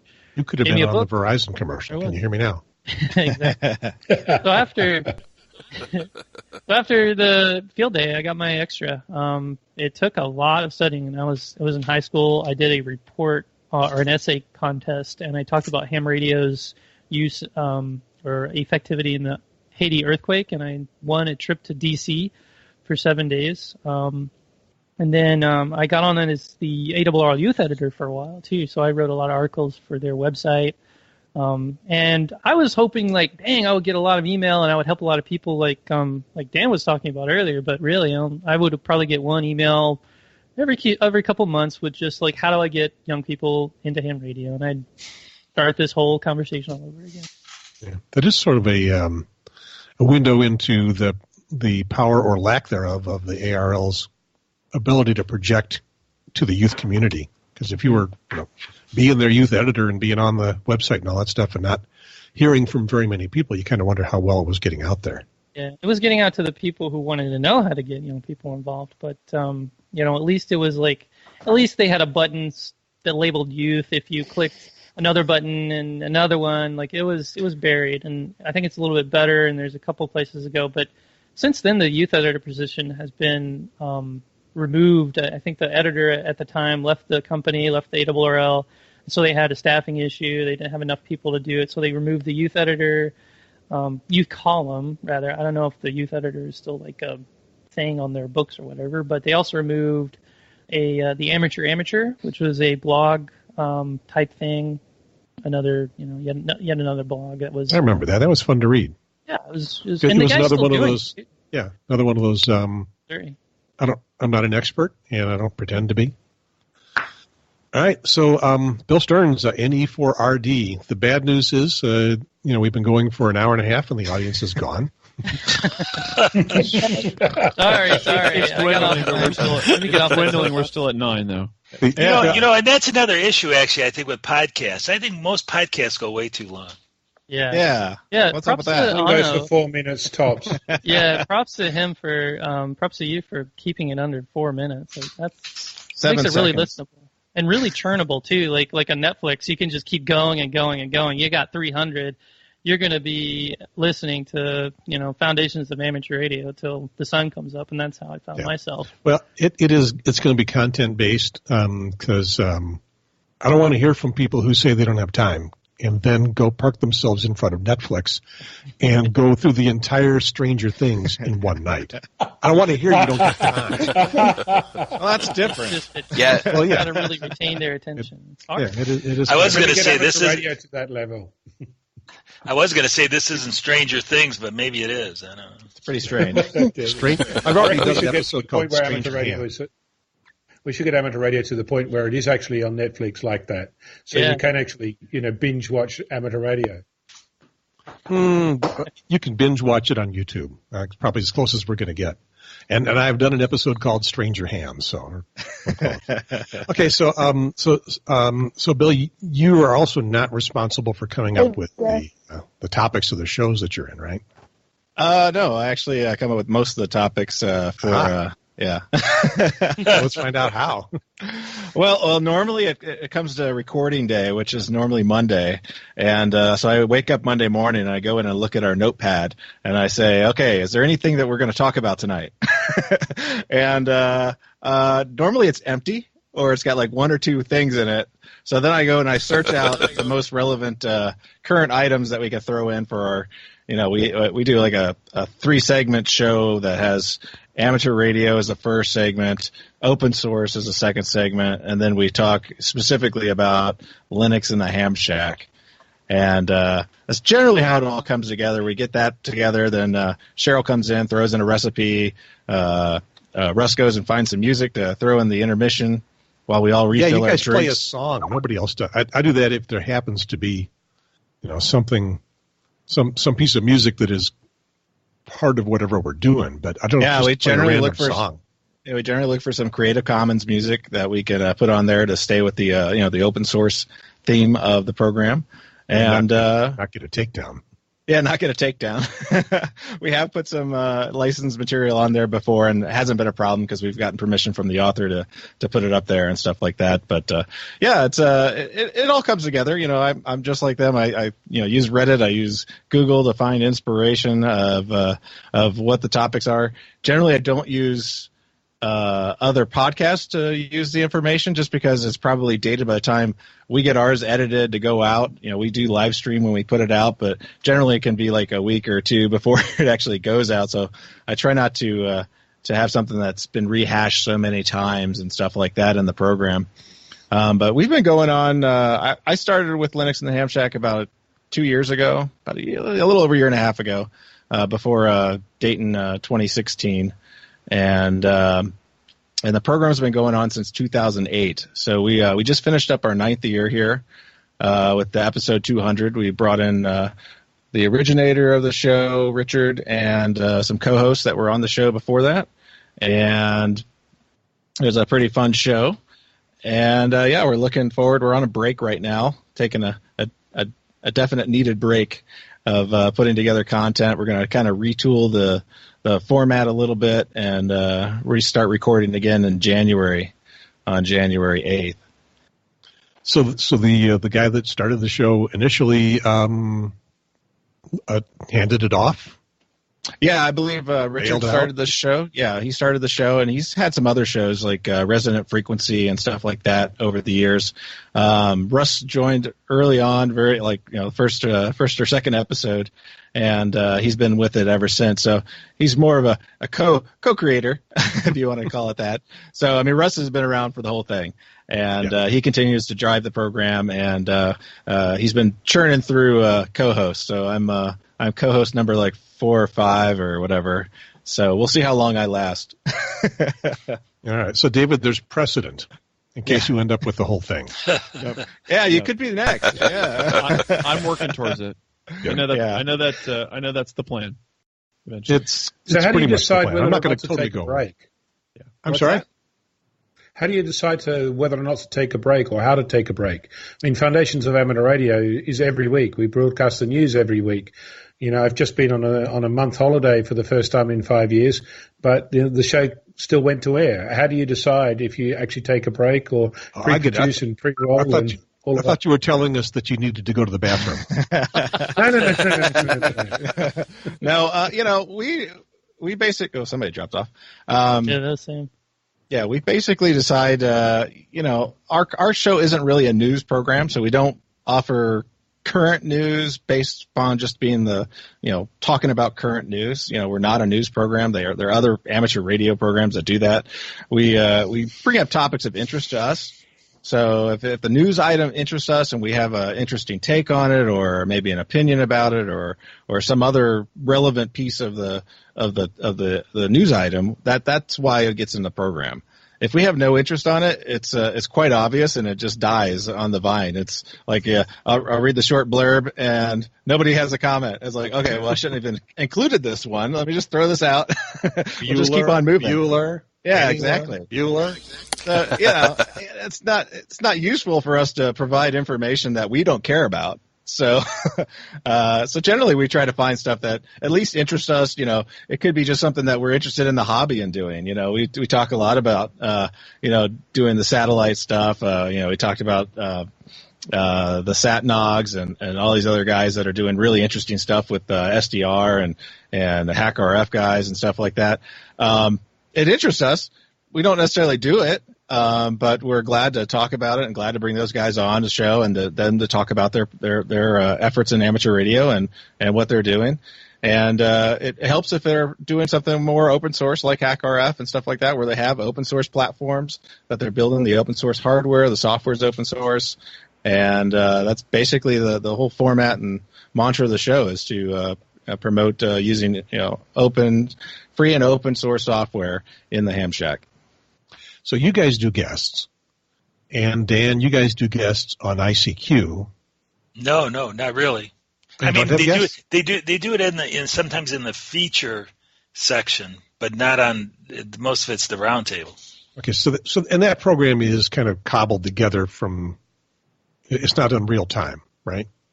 What do you mean by that? Well, I mean, do you put it all together in one time and then play in interviews and things, or do you do bits and pieces here and there and somebody edits it together? Yeah, the features are separately produced, but the roundtable is all one shot. That's real time. Yeah. Okay, so within the roundtable, you don't bring in occasional guests to talk about something. There's never been a guest in any episode I've been on. I mean, maybe some other episode. But. So the structure is because you're the guest. Well, in a way, yes. I mean, in a way, yes. American course. I have a question though for people. Do any of you rehearse?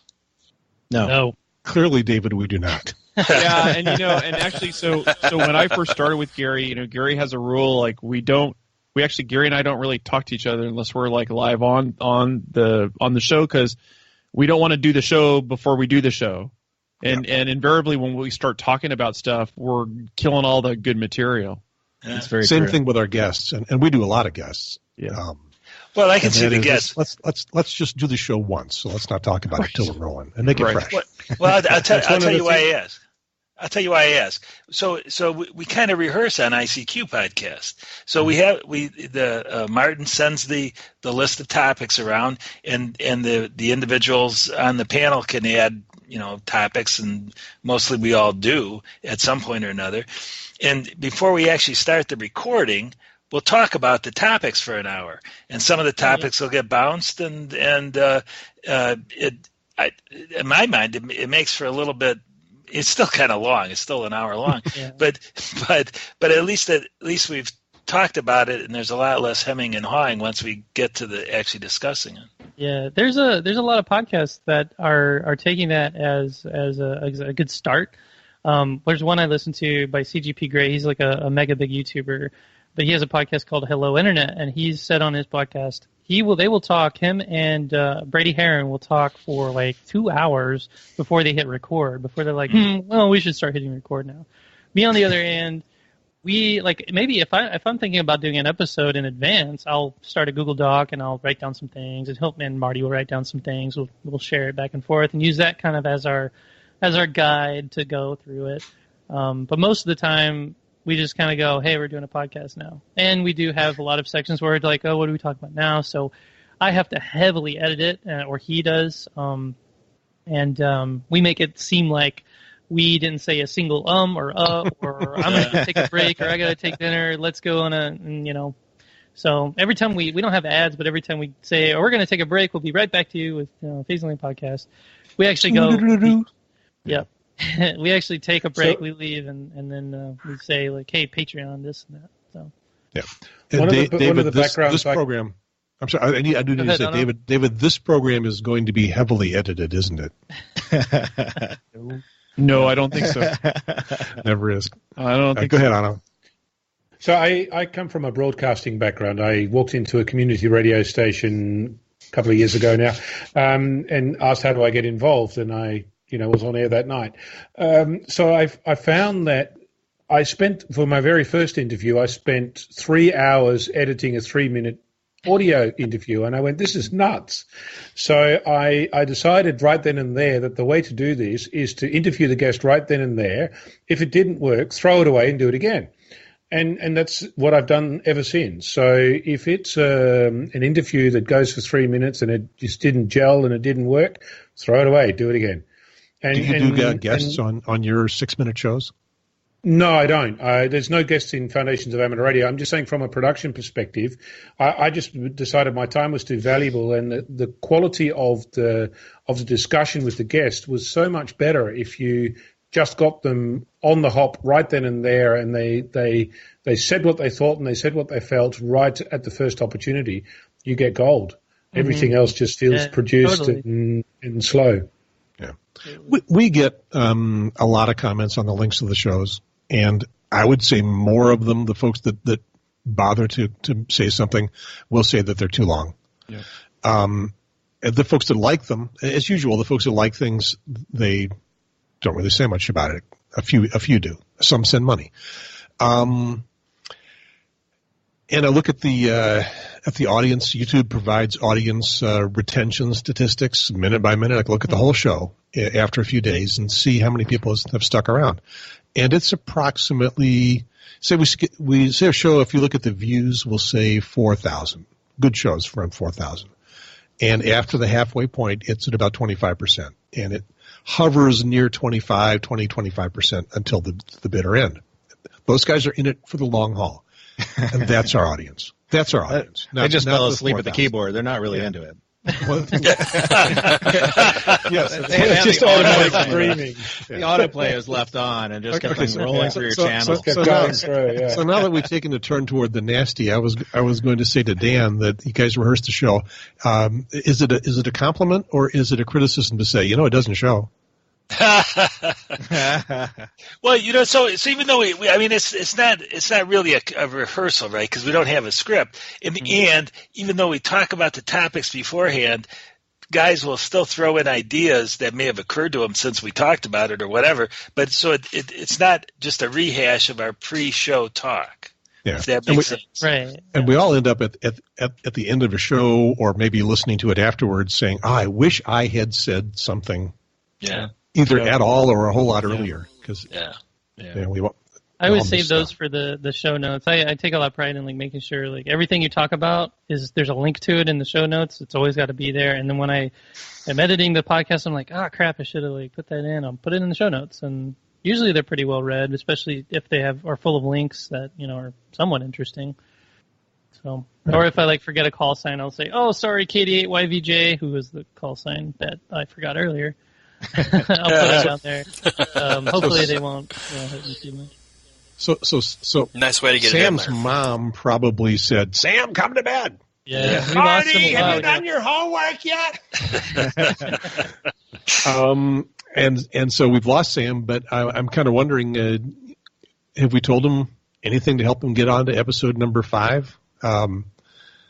for me, it's just being immensely curious and taking cues from everything I encounter, either things that I've done or things other people have done that somehow catch my attention. Mm-hmm. Yeah, same. It's about what gets you excited. What do you do that gets you excited so that you can talk about it and share that with somebody else? And that's every time. Just go do stuff. Go to a club, go and do a contest, get on air and make noise, find out what happened. Watch your radio blow up if you make a mistake. All of those kind of things, and then document it. Yeah.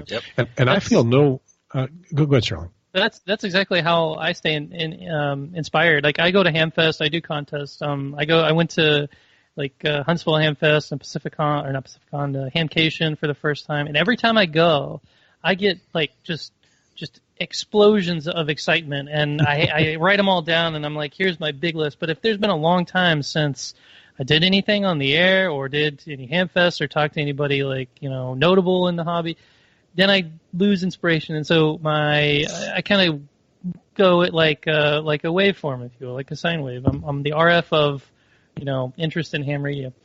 But keep yourself involved and around the circles, and joining a club is the easiest way to do that. As long as the club is very willing to keep you engaged. Take opportunities as they come along. We had the guys that went to Amsterdam Island, FT5 Zulu Mike, and VK0 Echo Kilo. They all came to VK6 to set out on their DXpeditions, and I collared them and I grabbed them and did interviews with them, and they're amongst one of the most documented parts of those DXpeditions. They're not actually part of Foundations of Amateur Radio. They're on the same website, but they're interviews about stuff that's happening around you. Yeah. Now, I feel no obligation to personally do everything I talk to people about. In fact, I do almost none of them. Yeah. I do some of the digital voice modes on VHF. I've got sitting behind me, there's a free DV box that I've never even connected. But most of it, I don't do it. Yeah, I'm the same. I got on the radio for the first time in months, just this last weekend for sweepstakes, and I personally don't like don't like chatting on repeaters, don't like pulling up a radio and just talking, but I really like ham radio for the technology and for the camaraderie that we have here, and so when I do get on the radio, it's I think I don't do it too much because I end up forgetting the time, and then I realize, it's way too late. I need to go. Yeah, most of mine is mobile because that's the opportunity. Yeah. Well, there's one other thing that we teased just a little bit earlier that I want to totally different from what we've been talking about, and that is this CBS thing, this NCIS. First of all, I want to brag that when we did the 2 episodes, David, on NCIS Newington and on the first NCIS stuff we tossed into was not a show that was going to be about that. It was just a little bit on the tail end. It was when we were kind of complaining about Ray Novak and ICOM stuns, kills, amateur, or a DMR. CBS filed takedowns. CBS filed takedowns on Facebook because they don't have the option for monetization, and they filed monetization on YouTube. And you probably remember that. Let's bring up here full screen. You probably remember that I looked in the camera and said, "CBS, this is fair use. Mm-hmm. Don't file a takedown." And what did I say? You said it's a robot. They're going to do it anyway. It's a robot. They're going to do it anyway. So it did take long, right? Yeah, they did by the next day. Yep. And I filed an appeal or a dispute, and they and for the first time, because this is something called fair use. You can use this stuff if you're transforming it, not using it all, not using the heart of it. The fair use is not that complicated, but it's also no guarantees. And for the first time, my appeals or my disputes were rejected out of hand. They didn't give a reason. They just said, we reject it. But both Facebook and YouTube provide an appeal to the rejection. Mm-hmm. And they make it scary. And it was like a tweet, right? You could only like type 400 words or something. Facebook started with 200 words, 200 characters. You could 200 characters for your first argument, and then 700 whole characters for your rebuttal argument. YouTube doesn't have any limit, but both they make it scary. They say you lose this and you get a strike. Yeah. YouTube's official term is the strike. I'm not sure what Facebook says. 3 strikes, you're out. And if this program lost its ability to be on YouTube, this program will be done. Sure. So it was important to win, and they said it's like a game show. You can stop here and keep what you've won, or you can see what's behind door number 3. Yeah. You know, it could be a new car, it could be a step stool. There's a really big just takeover, not takeover, but this algorithm thing has been demonetizing all these videos on YouTube. I don't know about Facebook that much, but Cody's Lab and AVE and these creator videos that always regularly get to the top of YouTube. One of them was Cody's Lab. He did a video on what did he do? I think he microwaved some gnats to see if they would die, and somebody flagged it and they got taken down, and it was his 3rd strike because he does chemical reaction videos, explosions, that sort of thing. And it got taken down. It wasn't copyright, so it's not exactly this, but flagged for content. Yeah, he actually got it all taken down, but everybody in the community uprose and was like, "This is ridiculous!" And now everybody's really mad because this algorithm thing. I even got a video demonetized too. I mean, not as if I made any money off of it, but for filming the street protest because it was something controversial. And it's just been really, really strange and really ridiculous. But hopefully, with all this uproar, they're going to change something. Yeah. Well, 'cause it is scary. And I don't monetize mine. I'd ask for contributions. HamRadioNow.tv, click the pig. There's Arvin back there. I forgot to say that at the beginning of the show. David, I can't see your. He's there. He's small, but he's there. Oh, he is. Okay. So I don't monetize the programs because I don't want pre-rolls. I don't want things that are going to irritate the viewers. Having to watch an hour and a half or 2-hour show is irritating enough. Well, we're down to 10%, so nobody will see this anyway, right? Nobody's watching this crap. So what CBS did is they didn't do a takedown. They just chose to monetize it on YouTube, and apparently they don't have that option on Facebook. So it's just a takedown. So I filed that. I crossed my fingers and filed the appeal, the second appeal.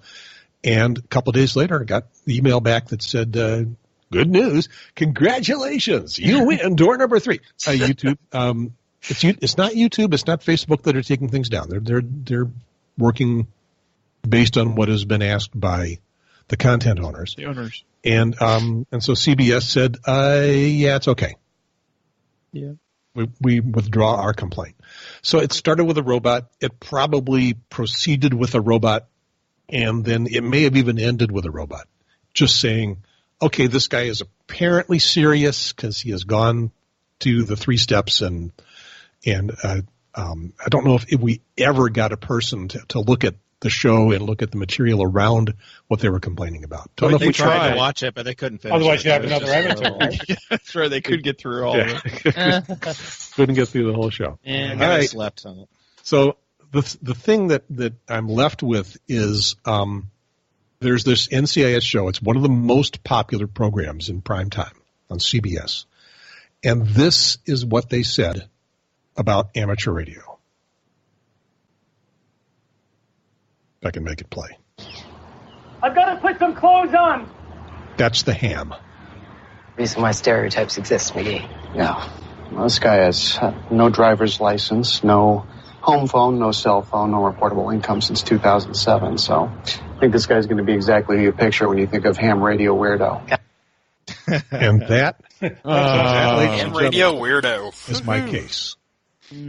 That is what CBS prime time told probably 25 million people. Yeah. How do you feel about that? Why hasn't the ARRL said anything about that yet? Well, they have to, choose their battles, and I don't think they have a lot more a bigger fish to fry, and I think the community really took this. It's entertainment. Who cares? That's true. Yeah, like look how popular it got, ham radio. But even the news doesn't represent the news right. Come on, it does. It's just some one person's vision of one thing, and they did it for a funny line. And I don't know the impact, but it is kind of as hams we look at it, and it's like, oh man, I'm not a weirdo, am I? And but look at all the preppers and stuff like that. Yeah, I mean, that's really where that comes from. Like, I feel like maybe ham radio weirdo because we have ham radio weirdos, and we do. Strange people. Actually, Missouri's home to the. One or two of them on the show right now, probably. Yeah. Missouri's home to this guy who has a car with I don't know, about 200 antennas on it. So yeah. And a missing fender. So let's take it another angle, right? I'm very active in the Boy Scouts as well. So if they had been talking about that Boy Scout leader and what they were doing or whatever, I know that the folks down in Irving, Texas would have been at CBS's door in a big way. Yeah. I mean that's. I mean, that's a big. They kind of. They kind of went at it from both angles, though. I mean, on one hand, you get the that ham radio is the only way to get your message out during Katrina and whatever the other disaster was at 9/11. And then, they turn around and they say, well, these are the weirdos or whatever. But in all honesty, I see that as being the general opinion maybe of somebody that doesn't know what amateur radio is. They're the weirdos. They're the ones that have the antennas on top of their house and on top of their car, and they're dorks or nerds or whatever. No offense there, Bill.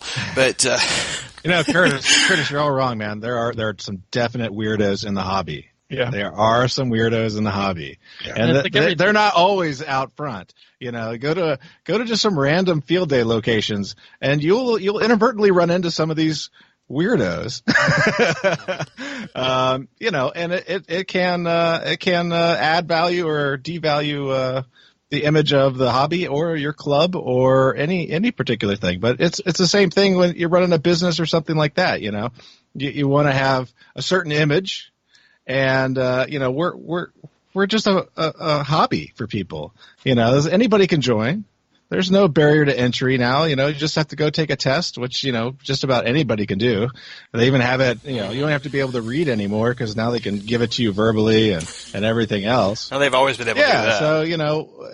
So it's not like we really have an image to uphold. I mean, the ARRL has an image to get more subscribers and get more members and stuff like that. And that's really the only thing they care about. I mean, just talking about ham radio on national TV is advertisement enough. There's no such thing as bad advertising when, they don't have a budget to advertise on CBS. That was a free ticket.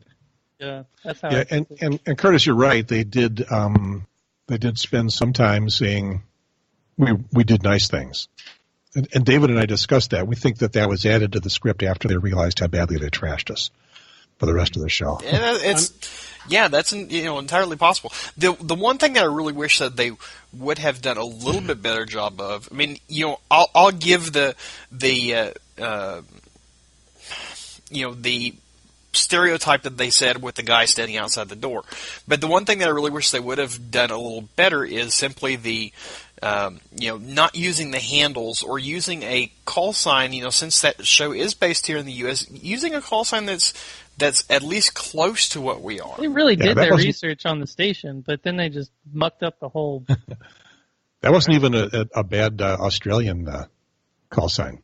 Otto's got his hand up there. He either really has to go to the bathroom now or... No, I've got a question. Jump in. Or a comment, rather. There's this quote, first they ignore you, then they laugh at you, then they fight you, then you win. So we're at the laughing at us stage, right? They've been ignoring us for a long time. Yeah. So, we'll see how we go. Yeah. And I get what everybody's saying. It's just that particular line is the one that bothered me. That's the ham radio weirdo. All of the rest of the stuff, I don't really expect them to get our procedures right. They could get our procedures closer and make no real difference in the value of the program because, getting it right or getting it wrong doesn't really change very much. That line seemed to be pretty gratuitous to me. That he didn't have to be that far out. I wouldn't have made him a Boy Scout either, but I don't know. One thing that I kind of wonder is they do this to everybody in television. Most of the people they do it to are going to be the people that get on television all the time. Doctors, lawyers, policemen, firemen, the big job categories that they write shows around. And so they will have a bad guy from that genre. Do they have bad guys from less well-known, like us, subgroups that we just don't notice because that's television? And we only notice this because it was one of us? Well, there's evil scientists, right? Yeah. Yeah. And maybe that's sort of that where we came here, evil scientist type. Or just clueless. Well, I mean, the hobby's grossly underrepresented, in that national market. So, but it's no surprise, right? Even makers aren't really advertised that much. Once in a while, you'll catch them on a news program or something like that if they've, sold it to the editor along with some kind of package deal with an advertiser. But it really is what it is. It's just a hobby. I mean, we're not that important. And for us to sit there how and many say, radio amateurs are there in the US? What's the percentage of the population? I mean, you just got prime time. 750,000. Yeah, 750,000. Right, so you just got prime time mention of amateur radio. It's gold, right? It's gold. Okay. So if Wallowitz on Big Bang were a ham, would that be a positive or a net negative? Yes. It would always be a positive. Yeah? You should. No such thing as bad advertising. Yeah. No, there isn't. There really should isn't. be a ham. All right, guys. Thank you very much. The writers. Yeah. I think we can wrap this program up unless somebody's got some burning issue they want to bring up. No, I think I just want to thank you very much for the invitation to be here. It's been a thrill. Yeah, I'll definitely second that. I greatly appreciate it. And thanks all y'all for all y'all's comments and. Yeah, and it's really great to have all of us in one place. I don't know if it's that watchable, but I've had fun here. Like 2 or 3 XP. I think watchable or not, we should do this again. We'll make this a quarterly. In a few weeks, that might be a little quick. We should put it on Reddit, this episode, make sure we talk about it. Yeah. So here's the Reddit thing. It's the HamCasters. I think HamCasters is a cool label. And I don't. Maybe we can all get together at a booth at Dayton or something with the under the label HamCasters. And there'll be a few. There's a problem with me being part of it because I push a few people's buttons that don't like it. No, you don't do that. No, it's not the buttons; it's the lack of the hair. I can tell. I've got a bald patch. Yeah. There's hair up there. It's growing back. The Ham Nation guys and Christian, I've reached out to Christian a lot, and he just kind of pushed me away. So after what he did with Katie, I've kind of pushed him away. There's a few others that don't like me very much. So if I'm sitting here at the lead of HamCasters, well, there'll be some folks that won't play, but I won't be for much or at all. People take themselves too seriously, so. Yeah. Nobody is that important. Yeah. So anyway, it's a hobby.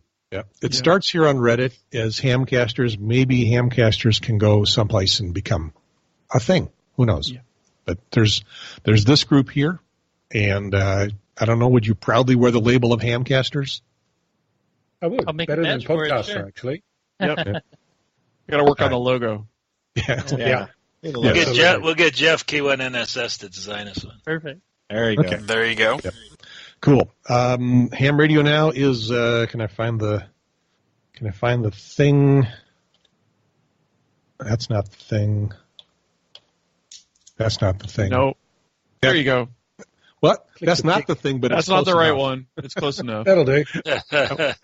I like the begging. Gotta get out of the way of the pig. Part. Yeah. Yep. Ham Radio Now is brought to you by you. So if you enjoy the program, stop by HamRadioNow.tv and click the pig. And so I am Gary Pierce, desperately trying to get my name up here, KN4AQ. My co-host. I'm David Goldenberg, W0DHG. And across the board from the upper left is Curtis. Okay. I am Curtis, K5 Charlie Lima Mike with the Everything Ham Radio podcast at everythinghamradio.com. And Dan? I'm Dan, KB6NU, 7-3s, everybody. Where do you want people to find you? Multiple places. Oh, yeah, just Google me. Because I got a YouTube channel, too, actually. I put one of my classes on YouTube. So you can find me anywhere. Just Google. Anybody can be on YouTube. Arno, where do people find you? Search for my call sign, Victor Kilo 6 Foxtrot Lima Alpha Bravo. You'll find it on iTunes or any other good place where you find your podcasts. All four suffix letters. You got to get all four. Yeah, all four. Otherwise, it's not a call sign. And what do you want to promote, Sterling? Phase Line Podcast, my YouTube channel, n0ssc.com. We'll even go so far as you can still see the youth editor blogs. If you type in youth@hamradio.fun, you can see all my writings there. So, and I also started a blog, n0ssc.com. I actually changed it from n0ssc to n0ssc-ham radio blog because I Googled myself and I wasn't on the Ham Radio blog list. So maybe that'll change it. So, yeah. There you go. Yep. Okay, Bill, what's your pitch? And Bill Stearns with Linux and the Hamcast podcast. You can find us at lhspodcast.info. And I'm also on Amateur Radio Newsline. You can catch that on your local repeaters. And I'm also at the K2BSA at k2bsa.net. You can find me on Twitter at NE4RD. So you're everywhere. I'm everywhere. And it's Linux in the Ham Shack, because you said, and you do what I do. You say something wrong and don't catch it until playback time. I think you said Linux in the Hamcast, which you're getting into the Hamcast. Which I like. Yeah, just move on. That's the trick of radio, right? You just keep moving on. I should mention that I also co-produced the news in VK6. You can listen to VK6 ARN news every Sunday, and apparently This Week in Amateur Radio also features Foundations of Amateur Radio every week. So you can catch it in lots of places. Yeah, and there are a lot of other ham radio podcasters and YouTubers and bloggers that are not on the show that do great jobs. There's lots out there, which reminds me of a topic I wanted to bring up, and a little bit late, but if anybody wants to chime in on it, all this new media stuff, the league doesn't have a TV show. They barely have they got The Doctor is in and their news, and that's about it. And CQ has got nothing. Maybe that's a topic for our next get-together, because or is it because hams as a group, as the couple of million worldwide hams, are 50 years behind the times and don't get this? Anybody want to? No, I think it's about how you pitch yourself. I mean, we're producing a weekly half-hour news program. We're actually actively working to put that on normal broadcast radio, so that it actually, it'll quadruple our audience overnight, if not a factor 10, and the general public will all of a sudden be able to hear it. And that's even if you just start with a very tiny little broadcaster. It's about how you figure out where to find your audience. If you're going to keep pitching towards radio amateurs, all you're going to catch is radio amateurs. You've got to find a way to talk to people that are not radio amateurs. And Linux in the Ham Shack is a perfect example. Yes, it's radio and all of that, but hey, hold on, there's Linux. Yes, I'll be in that. And all of a sudden you get this whole other community. Yeah, we get a lot of cross-pollination with the open source group. So we get a lot of people with the Linux, the Linux Fest and stuff like that, Linux Fest Northwest and all those groups as well. So we get a lot of cross-pollination between the open source communities, which is kind of cool, because we get a lot of people that are interested in maybe finding out about this amateur radio thing that are just pure Linux or pure BSD or pure open source guy. And it's kind of interesting, the group we get, because we get about anywhere from like 3,000 to 5,000 downloads on every episode. Yeah. And I apologize because our most loyal listeners, especially the ones listening to the audio podcast, are now saying, I've been sitting in the driveway for 15 minutes. I want to go inside. We just shut up. But I got to do one thing, because I promised we could show your T-shirt, and it's been hidden for the whole time. So stand up. Sorry, let me help that. There you go. Awesome. I'm assuming that was worthwhile. David, teach these people how to end the show. Wait. Is anybody listening to the end of the show? Sterling's been there. And Bill's been there. Yeah. And Dan, you might have been there. I forget. You might have been there. Not with me though. You were on the show. I don't know. And you made it. Oh yeah, I was on your show. Yeah, I was on your show. So it's really, really bad radio practice, and it's 3 words. How are we going to do this, Gary? So you do the first one. I'll do the second one. Everybody else will join in the third one. All right? Because they'll get it by then. Because you'll get it by then. Ready? All right. Over. And out.